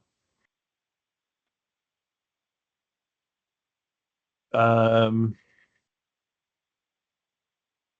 me roll down to there. Who on Mercer is on the lead for this one? It just says Mercer on my screen. Hi, Bill. Christy Ewing is going to take this one. It's me, Perfect. Bill. Perfect. Do you have everything you need? I know we're still 15 minutes ahead of schedule. We're cranking. Do you have all you need to start now? I do. I'm ready when you are. All right, let's bring it on. All right. Hello, everybody. I'm going to present today about our traditional health workers. This was a work session from this past summer. And really, I'll give us all some background about what the summer work group did, what we really kind of uncovered in our deeper dive of traditional health workers, and then kind of come up with, present what our recommendation would be for you all to then discuss. So if we move forward with our slides, please.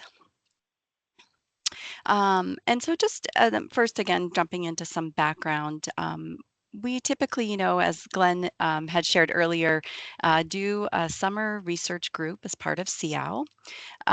This last summer, the decision was made to look at traditional health workers, which is falls under Oregon Medicaid also has traditional health workers, and that's really where this group of providers and is kind of covered, and where these definitions and a lot of our research was done within that. So really the reason that this was brought forward for a work group and our goals is to really investigate whether expanding access to traditional health workers was aligned with PEB and OEB goals.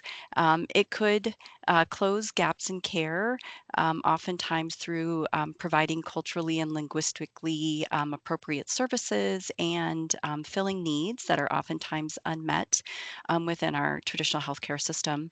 Also achieving OEB and PEB board goals. It does build on our prior work of adding doula coverages. Doulas do fall under the traditional health workers as part of Oregon Health Authority's definitions of them, and then it also does again align with Oregon Medicaid. This was a great example of collaboration between the OEB and PEB board members. So we did have members from each of the boards that joined our summer work group. Also a huge collaborative effort with OHA staff and our medical carrier partners. All right, so I'm going to dive in a little bit further to this. If we can move to the next slide, please. And so really, what is a traditional health worker?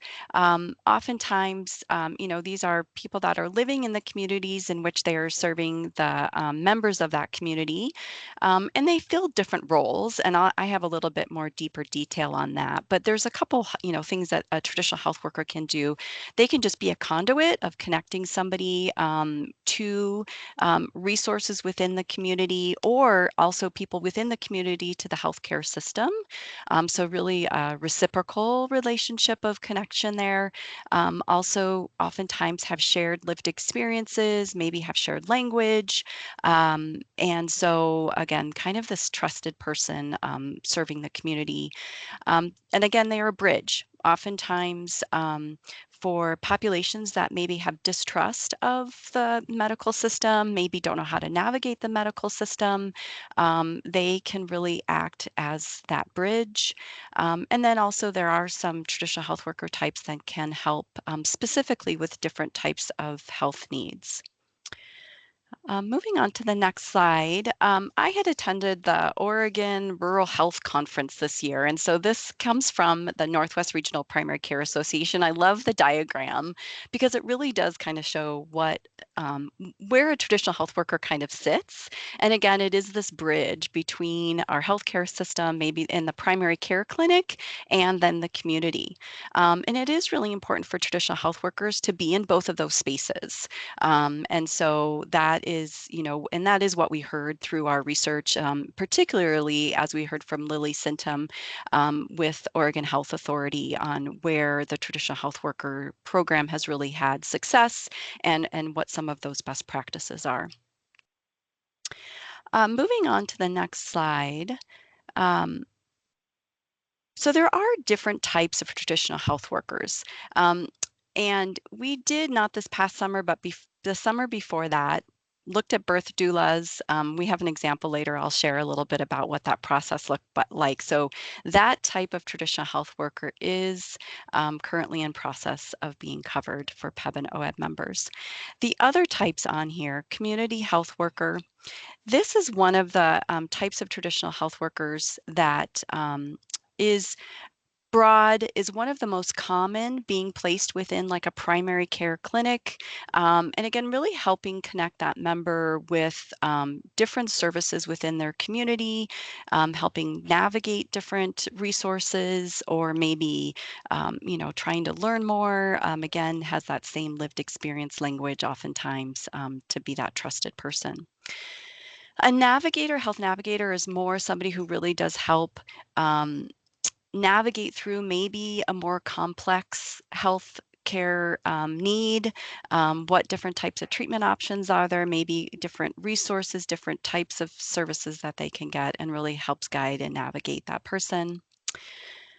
Peer support specialists are already actually very much integrated into some behavioral health care services. So there is the likelihood that a PEB and OEB member, could get already services from a peer support specialist. This is somebody who has lived experience with a behavioral health condition and is kind of self-identified as being in recovery or having had received services, and is able to really be that peer support to somebody else. The peer wellness specialist is a little similar, but might not necessarily have that lived experience. They are also actually have additional training that shows that they're able to really kind of assess where somebody might need additional support for mental health or substance use needs, and then help, again, guide them, be that bridge, gapping, over a gap to get them to the services that they might need. And then the other one that is a little bit more recent is our tribal traditional health worker. And this is a trusted individual from a Native American tribe who is connected with their community and is able to use those, culturally relevant practices to promote health and wellness. So lots of different types. They do have some overlapping things that they all offer, but there are also some nuances. And to the next slide, thank you. So to give an example of the doula services that were covered, so this was our SEOW Summer 2023 work group. We did the same kind of process. So we investigated, where access to doula services, would make a difference in the care that birthing persons were receiving, whether that's meeting those needs, connecting to resources, and again, being that trusted person in a health system that sometimes can be very confusing and not easy to navigate and feel comfortable within. We did a lot of research. We looked at what Oregon Health Authority has. We looked at commercial plans, Medicaid coverage. We looked broader across the US with health equity impacts and what clinical outcomes would be. After we really digested all of that information, then there was the SEOW recommendation of adding coverage of doula services. And ultimately, the recommendation was 8 visits plus the birth and delivery. And as I shared earlier, those 8 visits also are, from the time, birthing person is, finds out they're pregnant, and then up through 1 year after birth delivery. And then during the renewal process last year, then the board's approved coverage. The decision again was made during that renewal process where, once SEOW made the recommendation, then as the renewal process, we go back and forth and kind of that letters of conversations with our different medical carrier partners and, kind of determining how much does this cost? What is it going to look like to actually operationalize this coverage? And then the board's approved coverage, and this was effective 10/1 of 24 for OEB and will be effective for PEB 1/1 of 2025.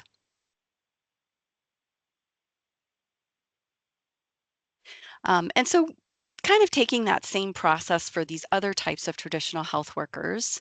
Let's move to the next slide, please. So just a couple things about, and we did this also, doulas have a little bit different certification process that they go through, but these other types of traditional health workers are also certified providers.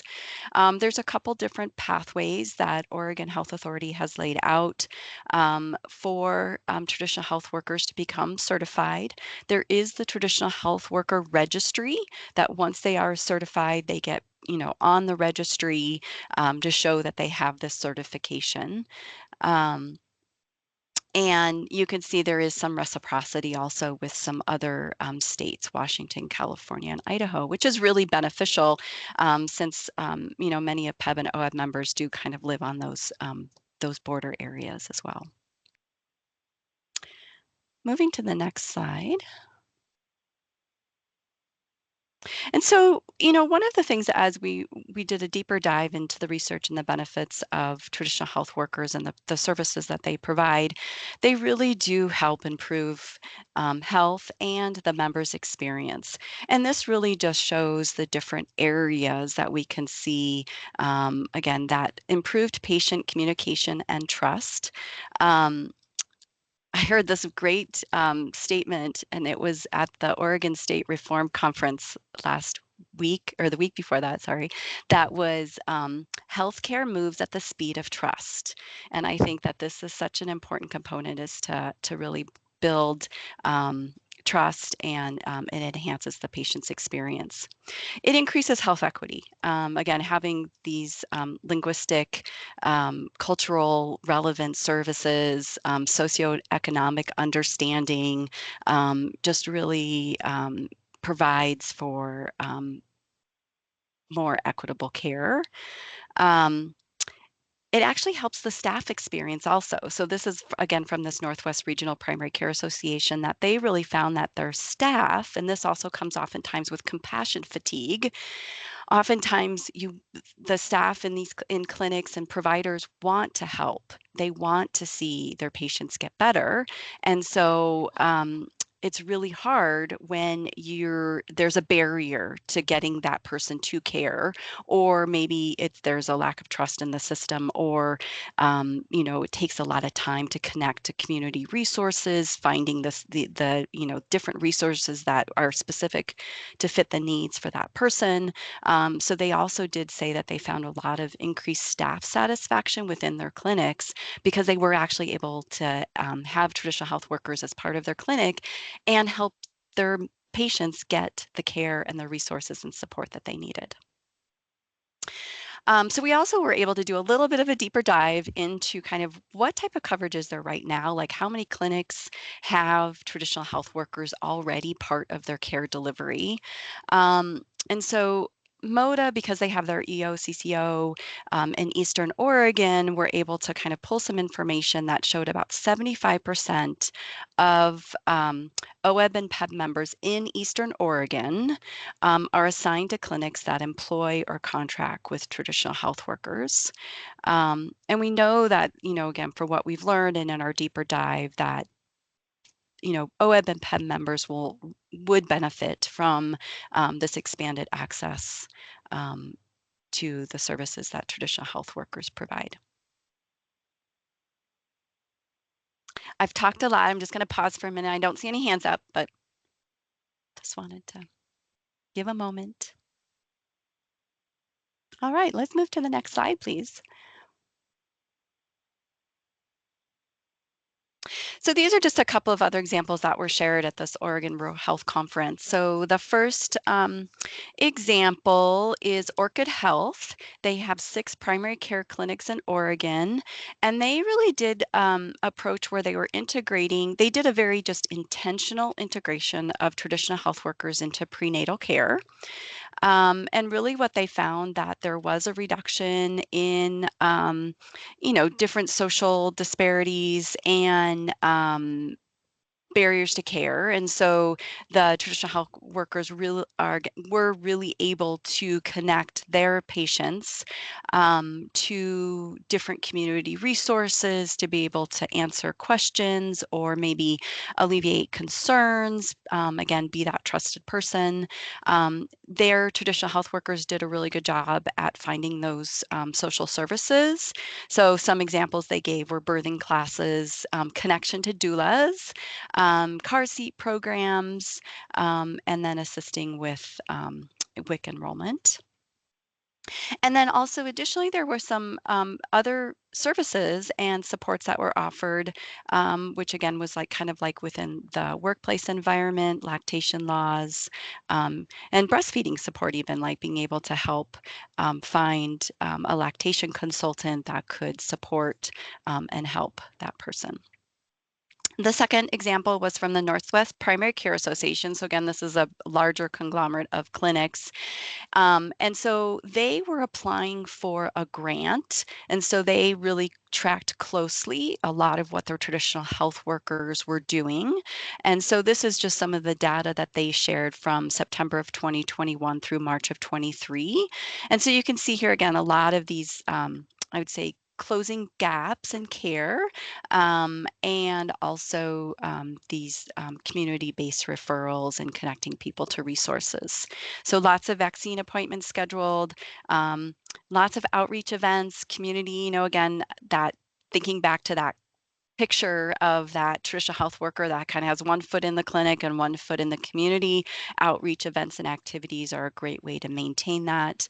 And lots of outreach, just again, connecting. And then as you can see here, lots of referrals to different types of services and resources. Next slide, please. All right, so I'm going to move to the recommendation component. And so again, traditional health workers just provide such a breadth of support that really helps reduce inequities, helps connect people to services, and really does, again, align with OEB and PEB board goals, this equitable access to care. Right now, we've had some conversations, and again, our medical carrier partners were part of the summer work group. We've had lots of conversations about coverage of traditional health workers, and the intent would be to integrate them more intentionally in a way that is not expected to impact member costs. So it's like cost share for a member or different plans and things like that, that would not come into play because they would be integrated as part of the care delivery that's being done. While expanding traditional health worker services is conceptually simple, there are some operational complexities that we've kind of uncovered. One thing we didn't have on a slide is that currently right now for Medicaid, oftentimes traditional health workers are fee for service, or there's what's called like braided funding, blended funding, where oftentimes they're part of a grant, which is not long-term sustainable. So there is some more work to do around kind of how to operationalize it, but we've had some really positive conversations on how to do this. And then lastly, one of the really important components, especially that Oregon Medicaid is doing and is a requirement of the CCOs, is that they have to have a traditional health worker liaison. It fills a really important role that supports the integration of these services within the clinics. They would provide education to providers, to clinics on what the value is of integrating traditional health workers, would also be that person for member education, really the expert around traditional health workers. And so the liaison role is a really important component of rolling out this benefit for PEB and OEB members as well. All right, next slide. So thoughts and questions and our proposed recommendation that for SEOW. So I'll start if you don't mind. Mm-hmm. No. So you may have covered this. You probably covered this, but I just didn't get it. It didn't sink in. So if I get very specific, a member is seeing a primary care physician in Eastern Oregon over some just basic issue of healthcare. How does the traditional health worker, what is the engagement? How does it work? I mean, that's Yeah. right. Sure. I'm not seeing how this works, right? Yeah. I see the benefit, but I don't see how it works. Right? So oftentimes, so the clinic, they would be contracted with a traditional health worker, or they could maybe be contracted with a community a benefits organization that has traditional health workers as part of it. But there is a direct contract relationship between a primary care clinic. One of the best examples I've seen is that that traditional health worker is actually in the clinic. They're contracted, they could be an employee of the clinic. And so they're in that clinic. A provider is going to see somebody and there's an identified need, and then they're going to then basically do a warm hand transfer, like, oh, we have this person, this is what they do, are you interested in having them come in and talk to you about this and help support you in getting connected to this resource, or answering questions, or is it okay if this person checks in with you a week from now to see how you're doing with this, whatever it is that they're kind of looking at doing. So that would be the best scenario, is to have it directly in a relationship with a provider office. So the provider will give instructions. Like I always get a sheets of paper that says, here's your foot pain, and here's your steps, and here's what you need to do. And so this would just say follow up to that, right? If needed. Yes, it would also, I would say, a traditional health worker is going to be more apt to be the one doing the outreach. So there's more that provider would say, I don't know, I'm trying to think of an example I could use of like somebody who is needing some housing support. They're really, they're seeing their primary care doctor, but they're feeling a lot of stress and anxiety because they are, they have to move next month and they don't have some place to go to. And so that provider would then say, we have this great resource here, this person that would be able to help you get connected with somebody in the, that this organization that's going to help and will help find you a place to rent, or will help guide you and answer questions you have through this process. And then they oftentimes, what they'll do is they'll say, is it okay if this person reaches out to you next week or tomorrow? And so the outreach oftentimes is being done by that traditional health worker, rather than it being put on the member. Right, because oftentimes it is the member. It's like, here's your piece of paper, call us back in a week. The traditional health worker is going to be doing that outreach. And does the insurance have to be, like, what, I don't know what the right word is, validated before that can be done? Or is it just the provider can just do that and we allow a certain number of contacts like we do with doulas? So it would be set up a little bit different than doulas. It would be more integrated into care, not necessarily like fee for service. It would be more of like a value-based payment. And so we wouldn't necessarily say there's only a certain number of contacts that could be made. And what we found out in working with, again, all of the folks who contributed to the summer work group is that really within the clinic, they're kind of like payer agnostic. They're not going to necessarily, with a traditional health worker, be like, oh, well, you have this kind of insurance, and they're not going to recommend a traditional health worker because they're such an integrated part of their care delivery. And they want that member to get the services that they need. So it's more of on a value-based payment kind of arrangement for clinics that have traditional health workers embedded in their care delivery. So it's in the provider. So it's in the provider's cost to Yes. kind of distribute the cost of the traditional health worker as they're being used. Exactly. And kind of what we uncovered is that possibly, again, and I'm just going to use MODA for example, because they have their EOCCO that they were able to get some specific data, that those clinics in Eastern Oregon that are EOCCO, that have PEB or OEB members attributed to them, they might already have been touched by a traditional health worker in those clinics. It's just not necessarily tracked at this point, because they don't say, oh, no, you're not part of this. You can't have that service, if that makes sense. Okay, I have a follow-up question, but I want to let Andrea jump in here. Yeah. Oh, mine might be one that I'll have to get back to. For the PEB retreat, Mercer, presented an advocacy model for care. And I'm just wondering how traditional healthcare workers would work with that, because it seems like that would be kind of redundant. Or could they be an alternative to that? I mean, just trying to figure out how they work together. So, and I'm going to I'll be totally transparent that Andrew might want to interject after I do my little comments. They're kind of at different levels. Where again, this traditional health worker is embedded in the clinic.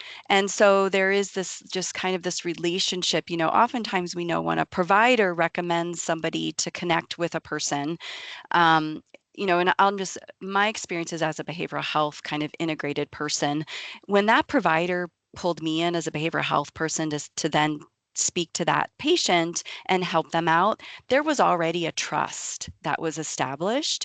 And I was able to really, at that individual point in time, help that person and help connect them. The advocacy model that PEB is proposing is a little bit kind of at that higher level when somebody, maybe they didn't connect with a traditional health worker with their primary care clinic, or maybe they've been to a specialist who might not have a traditional health worker, and they're trying to figure out their bills and all these things. It's like another entry point into the system where that advocate is able to do similar, but it's just at a different level or a different entry point into the healthcare system. And Andrew, I'll pause if you have anything to add. No, I think that's really well said.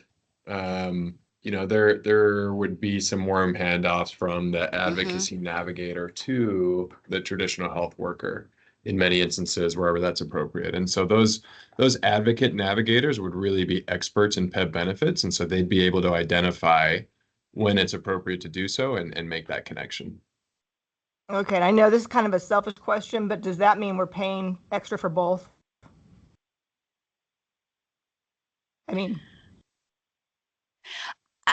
again, I don't think they're going to be providing like ongoing duplicate services, if that makes sense. I think that like an advocacy model, if somebody's calling in to talk to the advocate, that's part of the kind of front door to the healthcare system, they would, talk to that member, help them with their needs, and then maybe they've identified that their primary care office has a traditional health worker as part of that office care delivery, and then they would just make that warm transfer to that traditional health worker in that primary care office, so it's more embedded in that kind of ongoing care that they're getting. Okay, yeah. So at some point, I'd be curious just what the cost would be, like, of all of that combined, because that would be a consideration for my members. Yeah, thank you. So again, are you done? Finished, Andrew? Right. So just to follow up on what I was saying, for whoever. If we're doing the things, and this is just how does this work? If we're doing the thing where it's being just passed on as part of the care package being done and it's built into the fees, how can we track the use of traditional health workers if it's not separately coded as a thing with a price? Yeah, that's a great question. So we have kind of dove into this a little bit more. The way that, so it would have to be tracked. I think as part of the value-based payment kind of approach, there would be a requirement, I guess, to have certain, data points that we want to track over time that would need to be provided by those clinics. I've seen different approaches from different clinics, sometimes, so it's up to that clinic to track what those metrics are that are required as part of the value-based payment. And we have some models to go off of, like there are like this, Oregon Medicaid requires a certain type of different metrics being reported as part of their contracts. So I think we would use that kind of as a baseline and then do OEB and PEB specific kind of metrics we would want to see. But it would, unfortunately, that's one of the kind of complexities, I guess, that gets added because there isn't, there isn't like a CPT code or something that we can track. Now, there should be that's notes, a showstopper, but it worries me a little bit, right? Yeah. Enrique. Yes, hi. Bill asked a question earlier about if you can repeat the part of the addition to the rural areas or the component. And I'm glad you stated the comment, but what I'm struggling with, I heard that we added an additional benefit or an additional resource that will help the access to healthcare to the rural areas of the state. And we often hear from members of the board and other members, hey, look, the rural areas don't get access to healthcare. They don't have this. They need this. And I think that's a divide that continues to get wider, especially after the national election. And I think it will be best for our agency to maybe add a component of like, this is the things that we have added to the rural areas of the state in the last maybe 2 to 3 years to show the growth and the expansion of healthcare benefits and providers that we continue to add. Then we can go back to those members, or I certainly can, and be like, look, this is how much we have added. And I'm one of those individuals to have those conversations with members. And your area of the state brings this much revenue. And we're bringing more revenue or more resources than the current membership of your area brings. And that might sound divisive, but it's not, because in my opinion, you're showing that you care for these individuals when there's a less number of clients, and we are also extending those benefits the majority of the people in the state or in the urban areas are getting. Because I feel there's a misconception out there that, well, we're giving you less because you're in the urban area. And I think that will do a big service to our agency if we can have that, because what I heard from, from all of you today, especially, but the last slides that we added, new service, based on how Christy framed it. So I think that'll be helpful for me to have those conversations, because then we can just bring everybody together and be like, look, see, we all have access, we all have this equal benefits, and this is how much we have been spending. Because I do have members say, well, how much are we spending? I'm like, well, just like the previous question, I want to put a cost to it. Great, but if we're going to go down that path, we have to be careful how we have those numbers, how we present those numbers. So I just want to make sure we bring everybody together and say, look, all of us are getting this access to healthcare equally. We're doing our best as a board, as an agency, to give everybody what they need. But sometimes it's out of our control. Medical providers are not going to go to certain areas of the state because there's not a business model that's successful for them. So that's my 2 cents. Been here 2 years. So after that presentation, I can see people asking lots of questions. Greg? Yeah, and I think it's a good idea to do, but also we have to remember, and just from my side of the state, we have to remember that in the Portland metro area, we may have this new doula that we're putting together. We may have 200 doulas. In Hermiston, I may not have one. So you're adding something, but it doesn't give me anything. So the money you're spending doesn't do anything for me. As you said, people sometimes don't. Now, I'm not saying there isn't. I have looked into that, but in being out here 25 years, there are times that I have to travel to Portland. There are times I have to travel to the I-5 corridor. The individual that I'm with right now, we have to go to I-5 corridor to get certain things done. And so, yes, giving everybody, I mean, we have gotten a lot more in this area than we have had. Both PEB and OEB have worked very hard. Providence, MODA have worked very hard to help us also get those individuals across the border, because a lot of us that are out here live on those border areas. And so they've helped us get a lot of things also across the border, which has helped out tremendously. And so we just, in doing that as well, we have to be careful saying, we give you all this new stuff, but sometimes that new stuff doesn't come out of that I-5 corridor that we get. So it's a give and take on both sides.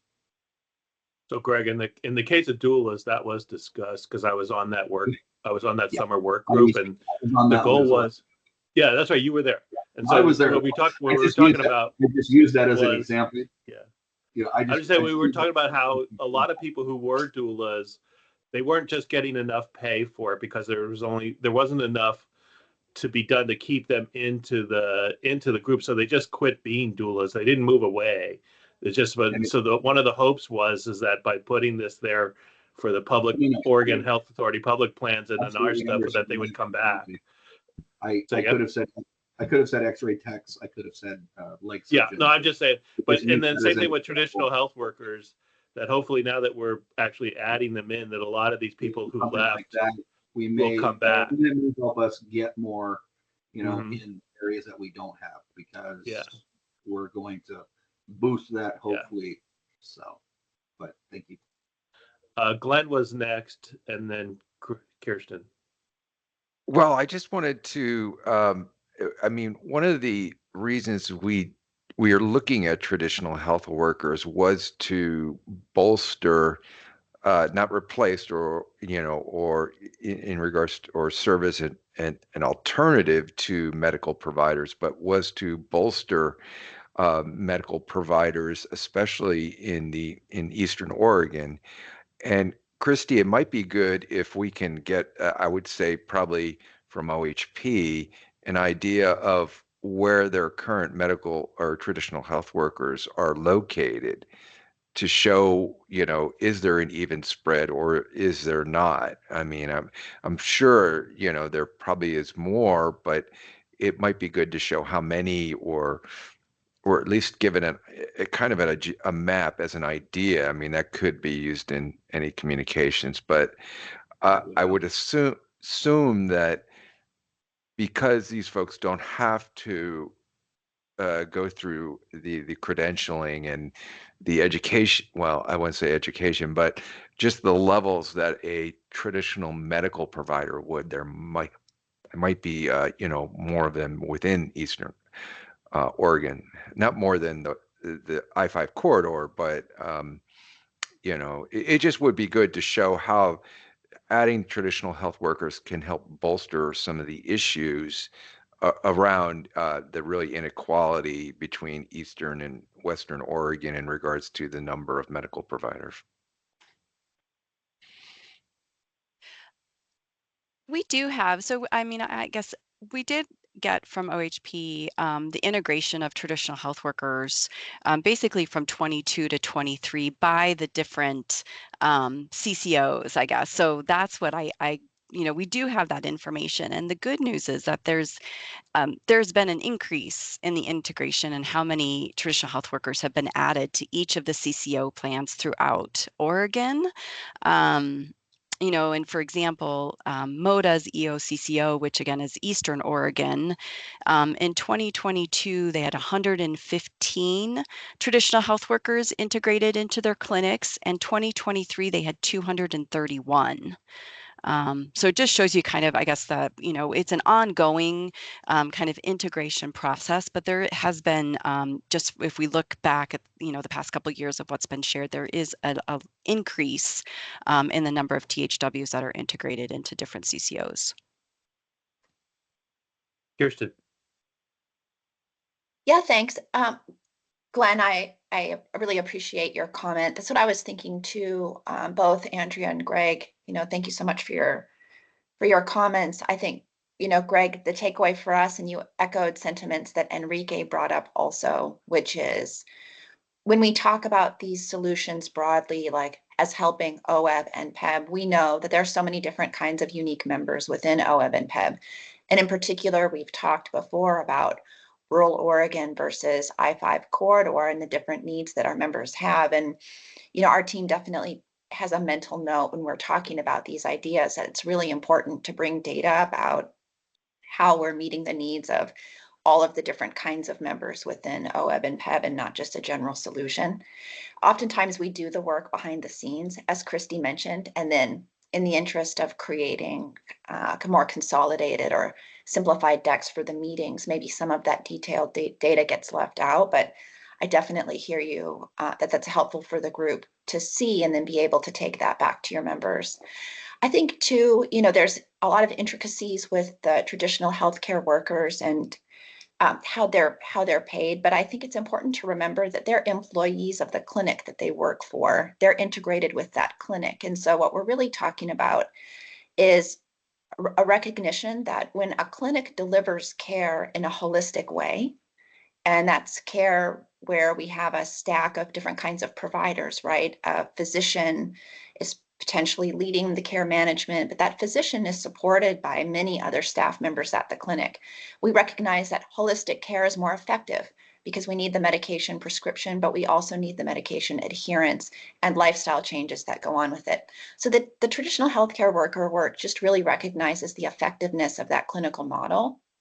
And there are things that we can do as we work out the details to try to have this be revenue neutral, right? I think theoretically, when we talk about improving clinical outcomes, connecting members with needed services and closing gaps in care, we have the understanding that we're doing that because we're going to improve medical outcomes down the road. Medical outcomes and healthier members leads to fewer chronic conditions, fewer ED visits, fewer hospitalizations, for example. So it's really folding all of that in, Andrea, to a concern that you raised so that we're not just adding cost to the plan. It's maybe more of a redistribution of current costs to more effective measures. And then I think, the advocacy vendor that you guys are talking about for PEB is actually a really helpful component of the program because we know we've talked about this a lot within OEB and PEB, and we'll touch on it again with the point solution vendor work that Ian brought up earlier this morning. It's one thing to have a solution in place for OEB and PEB members, but it can only be as successful as members knowing about it. And so the more we have good steerage and good member education about these are your options, these are clinics that have traditional health workers integrated. When a member is reaching out to the advocacy vendor, hey, help me get connected with care, the advocacy vendor's role then can be to highlight, here's a good care model that might work for you. So we're getting engagement with these programs that we put into place, ideally improving outcomes, then without just incremental increasing the cost of the plan.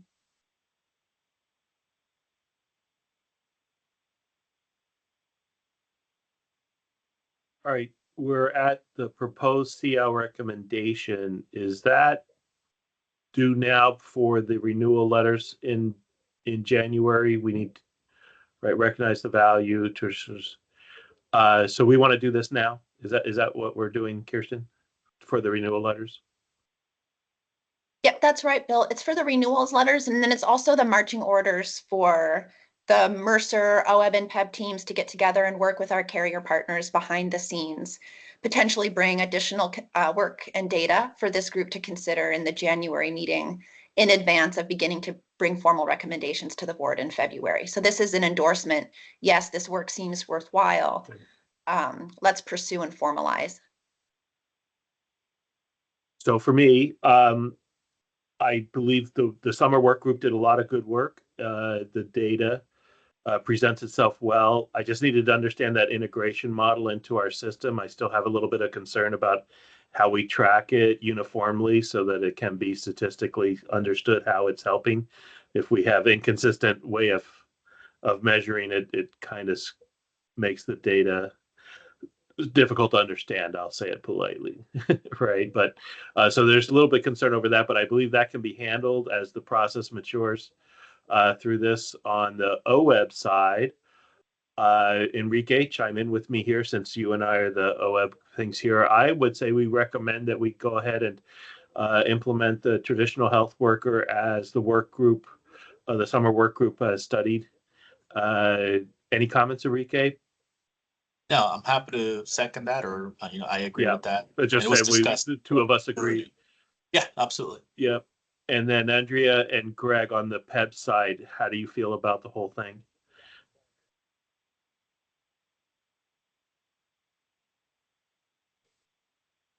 We're going to fight over the mic, I see. I hear you now. I said we're going to fight over the mic, I see. So as far as how we feel, I think it's something fine. Is this something, now I know this is SEOW and we're visiting right now. So this is just us giving you our recommendation, correct? Yes, correct. I just wanted to make sure where we are there. I think these are, the more and more that we get, the better we get, the more clinics that we have on any side of the state that have somebody that will help tell individuals what we actually have to offer. I think that it's definitely something that we need to pursue. For years, several of us only thought, that a few of the things we had were very small and compact. And over the years, we have found out that some of the stuff that insurance offers us is actually much broader than what we thought. And so I think this is something that, if these individuals can help our individuals find out that we have all of these different things that go along with our plan, then that in turn lets everyone know that our plan is actually bigger than it really is. Because for years we had, people thought that we had kind of a okay plan. We all went away from, we all remember the Blue Cross Blue Shield. We went away from there.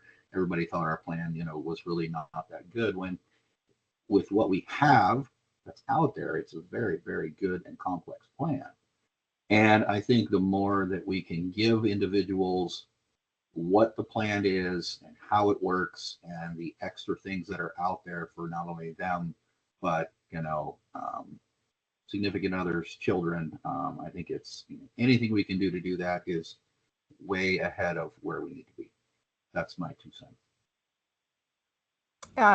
So I agree. I think that it's valuable. I do kind of share some of Bill's concerns about how are we tracking this, and then is this something like for the clinics that have, traditional healthcare workers, are we reimbursing them or do we pay them more to make sure that we're covering that person's salary, right? And then I do come back to with an advocacy model, I can see how they go, but I feel like if there's a traditional healthcare worker and then their advocacy, person, that we're then breaking down the whole idea of like the advocacy person is supposed to be their one point of contact. And so I just want to make sure people wouldn't get overwhelmed by like, okay, you're calling me from the clinic. Who are you? Oh, you're my advocate. Who are you? Like, I can see that becoming confusing. But I think that the traditional healthcare workers are absolutely imperative in these clinics, and especially for rural areas, just to have someone, help navigate that. But I would like to see how that would play out when you have an advocacy model, and that people wouldn't be getting overwhelmed with that information. Glenn? Well, I just wanted to, I want to make sure I'm correct here, but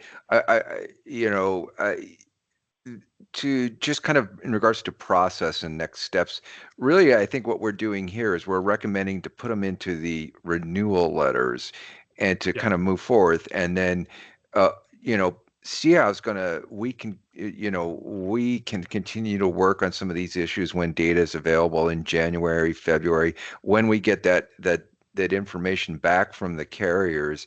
So SEOW will have another opportunity to then make a recommendation to the boards, you know, who have the final decision making on whether to include it. And part of this, we can ask for, if available, we can ask for cost information. You know, how much is this going to add to our premium? So SEOW can look at that.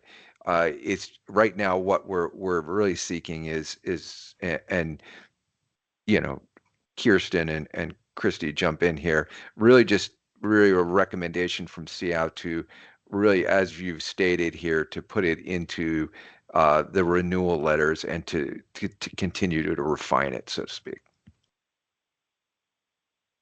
So I would add, agree, but Glenn, that, you know, there's a maturation process as we go down this road that will occur over the next several years, and that we'll be monitoring that. Hence, though, Yes. I talked about the metrics and things, and it'll grow into its form of effectiveness, hopefully as quickly as possible. I will say that although this is not part of the recommendation, I'm just looking to staff and I guess Mercer as well, you know, that we always keep an eye that there's nothing, and I guess it's mainly MODA, that we have in policy that kind of unintentionally inhibits some of these, you know, the growth of this process of using traditional health workers, to make sure that there's nothing there, and that and even maybe look at, you know, how the incentives can work, but look at that economics of, you know, we add a little bit of cost, but if we can get 20, 50, 80% of the members to take their medicine on time, to call back, to stay engaged, and how much money that's saving. I know that's all guesswork, but it's important to understand what we believe the evaluation is from both sides. You know, that we ask staff and Mercer to keep looking at that for us as we mature this process. But in the time, I think I heard 4 people saying we should move ahead with recommending to our boards that we create in the renewal letters a process that includes traditional health workers. So did I summarize everybody? Anybody have a thumbs down on what I just said? Kirsten, does that fulfill your request for a recommendation here? Yeah, thanks, Bill. Okay. Anything else on this topic? All right. I will ask Rose if there was any public comments submitted. No public comments. And if I'm just scrolling back to my agenda, last time comments for the good of the order. We're going to bring this to the OEB board here in a couple hours of the new charter for the SEOW work group. I think we all agreed on what we had written down as being pretty good. PEB will eventually do the same. And then we'll swing in with the membership and how we go. And the work plan was sufficient for now, and it will evolve. Any comments at all from anybody? If not, we will adjourn a tad early. And for Happy OEB holidays, people, everybody. Yep, definitely. And see you OEB members in an hour and a half. Thanks, everybody. Thank you.